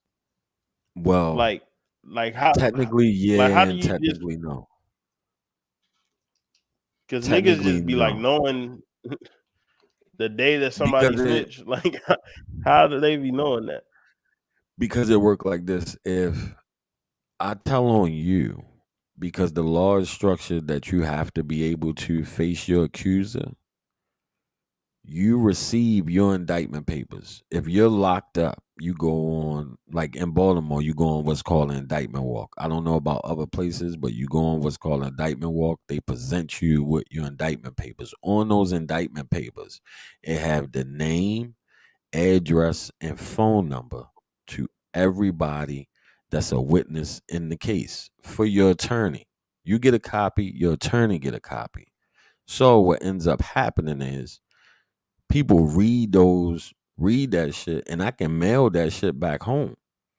I can mail it to my people. People make copies of it. That's how it originally was spreading around in the street, and people was having paperwork of people names. I had 200 and some names on my indictment papers, like 250 names. Half of them motherfuckers I ain't even know. That's Like, who the crazy. fuck is that? But that's just though that's how that shit work. For somebody to access shit like that, all of it is public record. But for information like that, you can't get online. You have to go down to the courthouse. But you can get somebody court minutes. You can get their charge papers. You can get their indictment papers. Court minutes will tell you absolutely what happened in the courtroom. If everything else is unclear and the motherfucker really wanted to know something, you go down there and ask for court minutes. All because all that shit is public knowledge unless it's a sealed indictment. And the only motherfuckers that do sealed indictments is the federal government.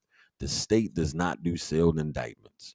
No matter what a motherfucker tell you, that's a lie.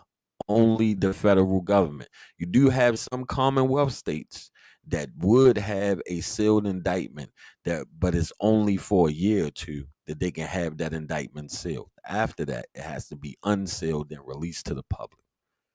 But the feds can seal shit all day. The only motherfucking people who names can't go on indictment papers are paid informants. Paid informants are not considered, they are considered employees. So their names don't go on indictment Man, papers. that's a sick ass system, dog. That's a sick ass system, So dog. it's all part of the game. And you got a lot of motherfuckers That's that's crazy. paid informants. A lot of them. You got crackheads that's paid informants. They let them buy crack and they give them money and all this other shit. The whole concept of snitching is illegal. And people don't even realize it, but they get around it. If me and you both rob a bank, right? We both robbed the bank. If me and Hmm. you robbed the bank and Rodney, he was the driver, right? Me and you, we robbed the bank Hmm. together. We committed the same crime, the same act. Legally, you cannot testify against me in the court of law. So you know what they do? They charge you with a lesser offense so you can testify against me. But in a sense, and by the legal word of the law, it's illegal for you to testify against me.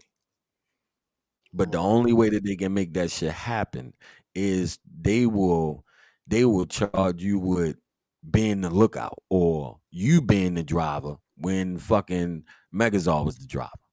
Now you the driver. So you can test it.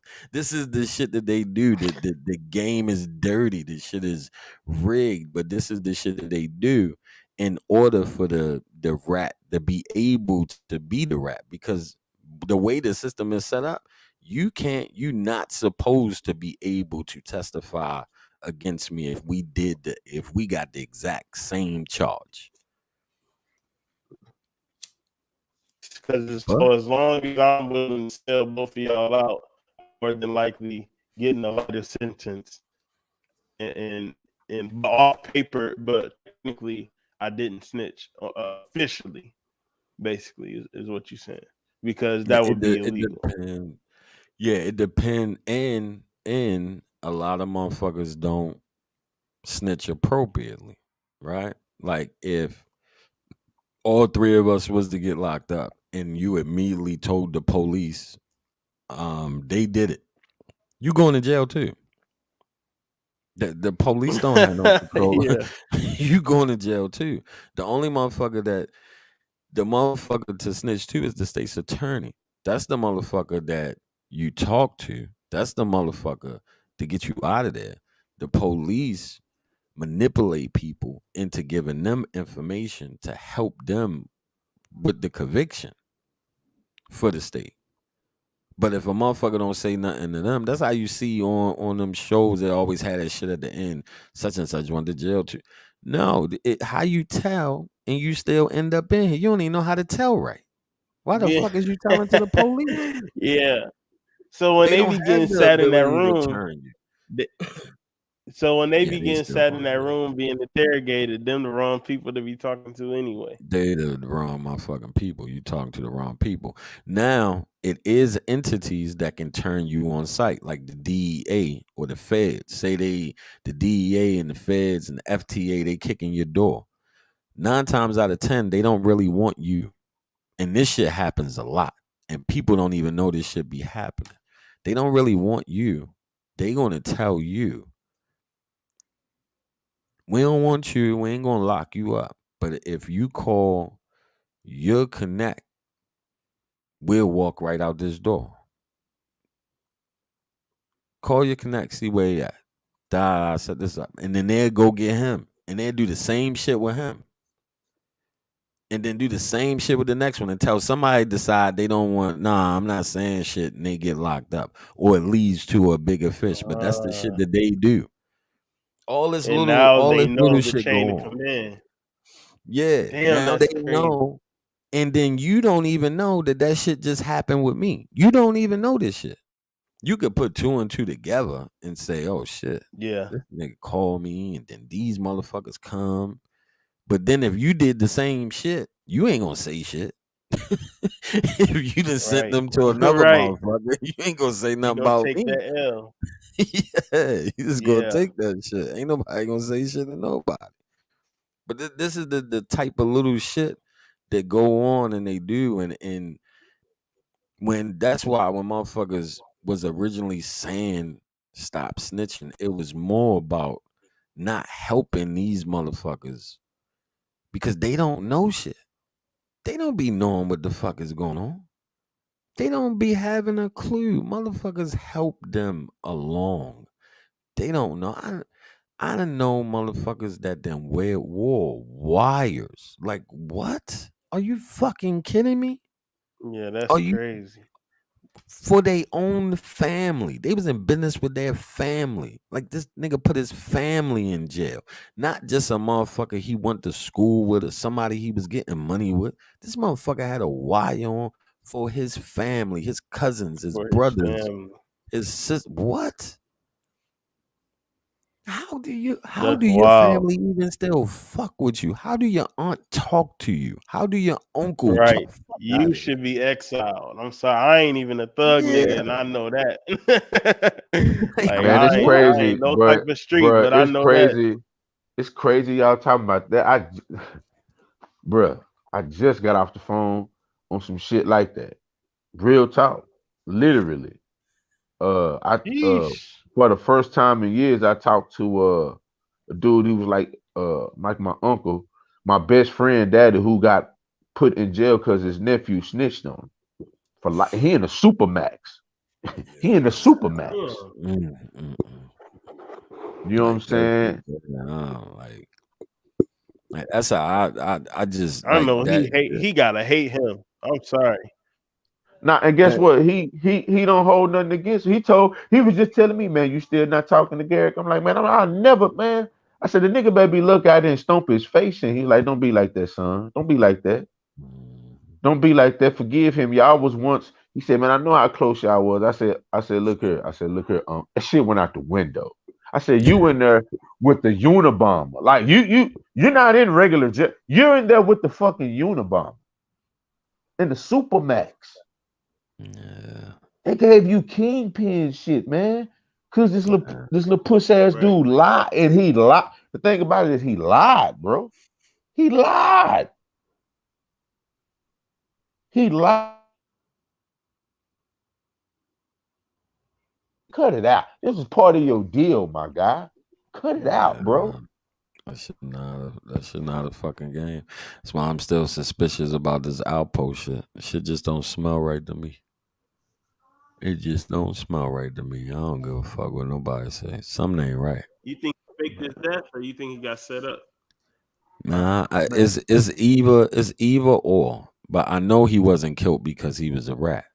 If he was killed, if it's true that he was actually killed, then it had more to do with Rich Porter than it had to do with him being a rat, right?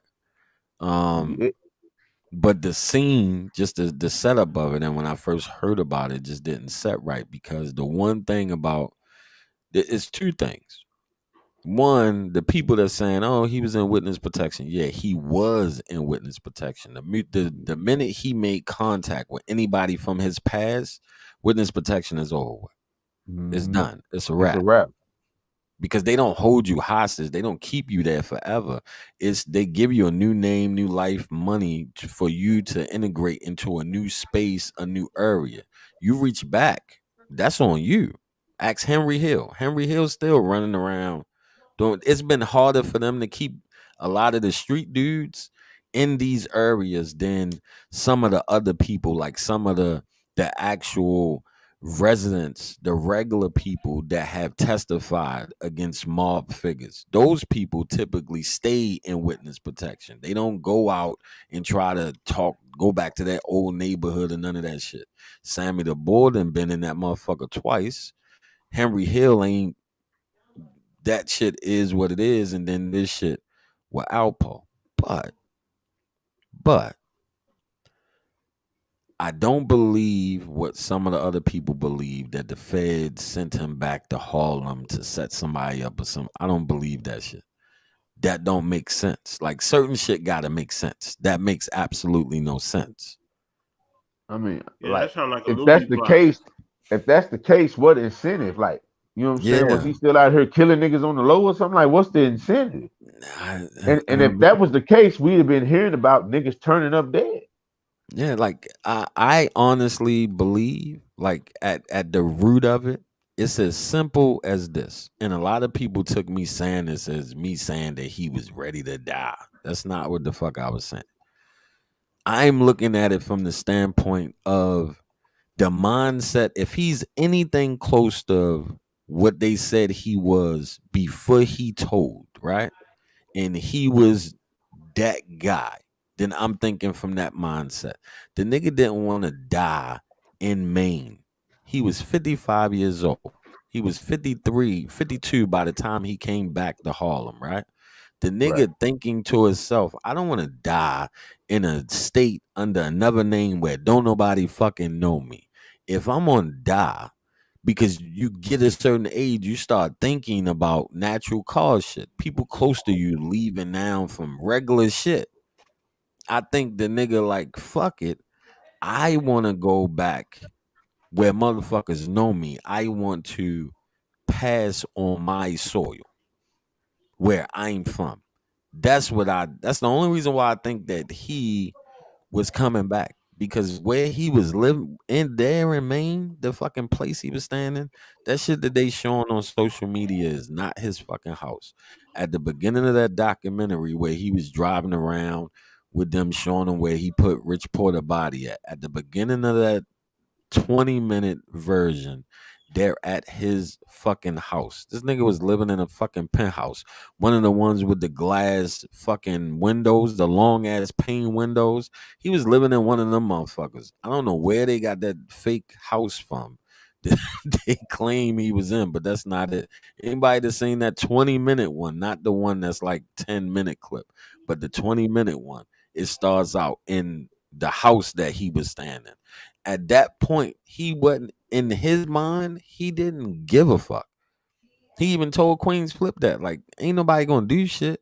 And the person that do, the motherfucker that does decide to kill me, is going to be somebody from my era that's going to put the gun in the kid hand that killed me. That's what he told Queens Flip. The nigga really wasn't. He ain't even look at this shit the way that everybody else was looking at it. Even the people that's celebrating him, the pro-life motherfuckers, which is weird as fuck. Whole group of motherfuckers supporting Bratton. I don't understand none of that shit. But just the scene and the setup of the shit Just know just for didn't me from the feel right to outside me. looking in, nah, it does. Like for one, it came the fuck out of nowhere. For two, I'm just looking at it from what I've researched of Apple. He loved the fucking lights. He loved the lights. Mhm. So I see him posing with Miss T. I remember when Miss T was doing the podcast, he called in, had all them scared to fucking death, saying, Miss T, I love the book. And they like, who is this? It's Alpo. Nigga, you should have seen their face. You know what I'm saying? Like, they saying it like the nigga was outside. You know what I'm saying? He's like, Miss T, I Like he was love the like book. No, outside bro, the say door, like let me in. this shit is on, bro. This shit is on YouTube. Bro. You can go watch this shit, bro. You can see their whole mood change in real time. Cause he's still boogeyman to them old niggas, bro. Yeah. Because the one So he's thing there's telling no the truth. denying is that nigga gangster. Like that nigga, that 14, that motherfucker say he killed, is more than 14. Yeah, But it's like, nah, they only this charged dude, him with 14. yeah, like, nah, this dude was a boogeyman, bro. And to them niggas, say, bro, Alpo was, from what I heard of Alpo, like in the early, bro, that nigga was held in high regard till we found out the nigga was a snitch. And even in the movie, that I ain't snitching on nobody from Harlem. I'm not giving y'all nobody names from Harlem. Like that was noble. You still snitching though, my guy. Yeah. And And he you said, and your ass told on Wayne Perry because you didn't want none of that Wayne Perry smoke. You didn't want that smoke. yeah, I don't like that shit they trying to put on Wayne Prairie name, talking about he was gay and shit. I don't Nah, understand where that shit, what the fuck y'all talking about? Where does shit come from? Like all of a sudden, now, all these years, y'all got some motherfucking white cop talking about Wayne Prairie. You don't get that shit the fuck out of here. man, that's the same shit when Bruce Perry told that lie on Malcolm X. And that's what I told somebody. You ain't really no fucking Malcolm. You don't love Malcolm X. You let Bruce Perry and Manny Marable sit here and corroborate a story from Shorty Jarvis that he heard from two other cracker motherfuckers that Malcolm X gave a nigga fellatio. Get the fuck out of here, bro. Motherfuckers be making up shit trying to tarnish a Just motherfucker. Yeah, make I up was some mad shit. when I heard that. Like, and niggas really believe that about Malcolm though. Like, he is the last person who would even indulge in something like that. But let Like, me tell you some fly shit though. that goes against Even everything that he stood for. look here, Yeah, even it don't if even make no, sense. that's what I'm saying. Say they're trying to say, then they try to fix it. Well, this happened when he was Malcolm Little. Well, you can't say Malcolm X did it then, motherfucker. You can't say that. Yeah, that don't, If he was a little boy, that's not Malcolm X. That's Malcolm Little as a little boy. That's not yeah, Malcolm X. yeah. That's Detroit Red. Malcolm Little is some Malcolm X isn't he isn't the creation of himself. That's another man's product. He's a product of another man's teaching and training. He's not a product of himself. Word, So word. niggas gotta cut it out. My thing Niggas, is, how did bro get away with even putting that? He shouldn't have. It shouldn't be nowhere safe for that nigga to be walking around for you saying know that why? Because bullshit because about Malcolm X. Like, that's crazy. Bruce Perry was a Caucasian, and niggas will go at it the morality of Elijah Muhammad because it's easier to do that than it is to challenge Bruce Man, Perry on him just making up some shit. But you won't go. You won't. You won't take that high road when it comes to Elijah Muhammad, a man who produced men like thee. Malcolm isn't the only one of his ilk. You know what I'm saying? He isn't at the only all. one. But Bruce Perry, some white boy the fuck out of nowhere, came up with a narrative of a book that he wrote in like 80, like in 1990, they was trying to queer Malcolm X, bro. This has been Mhm. on the agenda. But niggas love Malcolm. Why ain't y'all fighting that fight? But you fight the That's what's fight that up. you think is easiest. You come at the Nation of Islam. But see, the thing about it is they have public records. You can go read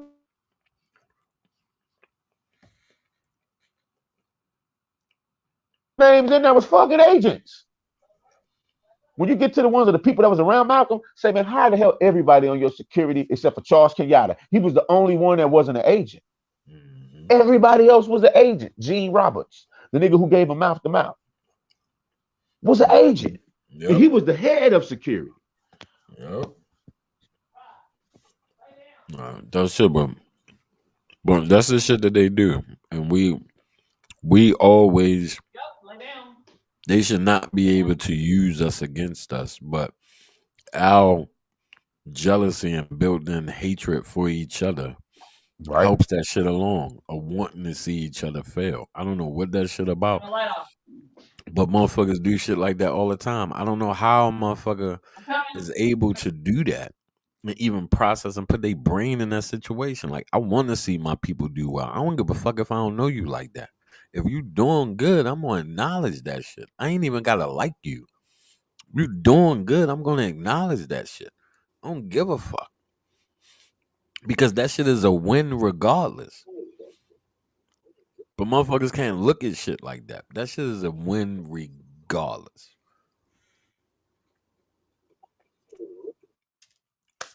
Whenever you start winning against the status, like people, when people was like, as a black community, you know, we need therapy, and I'm like, okay, so what therapy you have when the person you're going to therapy to, he's a part of the establishment that causes the mind state you in. The psychological training that you would lend yourself to is the establishment that has you at a detriment. So I'm like, what are we doing? You know what I'm saying? Like, because it's a at this point it's a mental illness. Like, it's a mental illness at this point. Yeah. That you could literally want to do something to somebody that ain't did shit to you, that's actually working in your favor, and because a nigga toss you in that abject of poverty, of financial and of the mind, because you got to be in the poverty of the mind in order to not see the greatness and that somebody's doing something for you that eventually trickle down to your children to get some of it. So, Yeah. It just don't make sense, bro. Like, but we do shit like that all the time. We do shit like that in small spaces, not even in big mhm. spaces. Even something as small as just work. The motherfucker that look like us, we don't want to listen to. But we'll go jump through hoops for the motherfucker that Mhm. don't look like us. That shit makes All day, no every sense day. to me. All day, every day. When that shit should be the complete opposite. Cause you should want your fellow brother to be in that position. You shouldn't be treating him like he ain't respectable in that position, and then get an attitude when a motherfucker put you in your place. That's the stupid shit. But motherfuckers do shit like that all the time, and then want to complain and wonder why you ain't went nowhere. You ain't went nowhere because this is the type of shit you put out there. But I gotta get the fuck out of here. I ain't realize how long we've been on here. Damn. Yeah, I didn't man. even realize that shit. I appreciate you, my brother. Hope everything Always, goes brother. good. I'll let you get to the last word and I'm gonna get the fuck about it. Nothing, bro. Just appreciate you, bro. Always letting us come through, show love, and just rep our culture and the fashion and the light to where it's respectable and we can look back at it and be proud, bro. I just appreciate you being one of those brothers for me. So with that, I'm going, big bro. I'll holler at you when the next time you going on so I won't miss it. Probably this weekend. Probably Sunday. Sunday Okay. or Monday, probably. All right. Well, I'll definitely be on the lookout. 'Cause I don't know why the fucking YouTube don't be giving me alerts and shit like that. But I definitely be on the lookout, bro. All right, my brothers, appreciate it. You know, you already know what it Yes, is. yes, sir. All right, family, I'm gonna get out of here. Sign off. Take my ass to bed so I can go to fucking work. But salute, I appreciate everybody. Studio Young King is always a pleasure. Dope conversation, very uncomfortable in the beginning, but it was a very important conversation at the end of the day. It's always good to talk about the culture with those two brothers, especially from the different perspective, because we all from different generations and different age groups, which always makes for a dope conversation. You know what I mean? But I'm gonna leave y'all with new music from Studi and Megazar Music, and we gonna get out of here. Salute. We gone. There's certain things you just have no control over, all right? Really? Like what? Like love. Love. You know, what do you know about love? What do you possibly think you know about love? You know, I'm sick and tired of men using love like it's some kind of disease you just catch. Love should have brought your ass home last night. Didn't you just hear? Mopadanu Iyawo. Why'd you throw the voice buster? I know shit's been crazy, but you're still my baby. And you still got the crown. I'm impatient like the crowd. No shit's been going down since you ain't been around. But you know twin flame always come back around. And around and around and around. Girl, you know twin flame always come back around. And around and around and around. Girl, you know twin flame always come back around. Yeah. I know this girl named she my future baby mama. It was like a soap opera. How we left with the drama. Girl, you hot like a Lucy suit. I miss your shy smile when I talk to you. Hey, you know that energy is pulling you. I don't care about the whoop-de-whoop. I just wanna get back to you. Pick up where we left off. Lift off. I wanna kiss your mind and your lips, baby. To give you space when you pissed off. Real talk, for real. I know shit's been crazy, but you're still my baby. And you still got the crown. I'm impatient like the crowd. No shit's been going down since you ain't been around. But you know twin flame always come back around. And around and around and around. Girl, you know twin flame always come back around. And around. Sister First Officer, Camise X, aka the Queen Mother Goddess, better known as my mama, nigga. Mama gave birth to a wave-bending, shape-shifting live, nigga. Mama gave birth to a grave-digging, self-soothing, self-killer. Mama gave birth to a visualizer, visionary, see the bigger picture, raise the consciousness level of all my niggas, righteous, serving vision, surfing killer. Mama gave birth to an FOI, true step, a 5%er. Mama gave birth to an Everglade legend, East Dallas pillar. Mama gave birth to a Farrakhan lover, keeper of his word and his brothers. Word is bond, bond is life, and the abundance shares like no other. True vibes, yeah, my nigga, this is true vibes. Mama called me by her bedside, pushed my soul, looked me in my eyes. Said I just wanted to say goodbye, just in case in the morning I don't arise. I dropped my head and started to cry. She grabbed my hand and said, you'll be fine. I said, no man, mama, not the time. She said, trust me, baby, you'll be a bride. She said, right now, you my first begotten. I'ma live through you and never be forgotten. Take care of your father, look out for Roger, and raise popcorn records, pop and spoil them. Whether together or parted ways, Felicia will always be my daughter, said it in that order. Mama let me know that she was proud, like she seen it then. What I be doing now with a big smile. She wiped tears from my eyes, shook me to my core, broke me down. It's what she didn't say that moved me more. The woman who I adore me or more. While standing on the brink of death's door, telepathic her passengers would implore.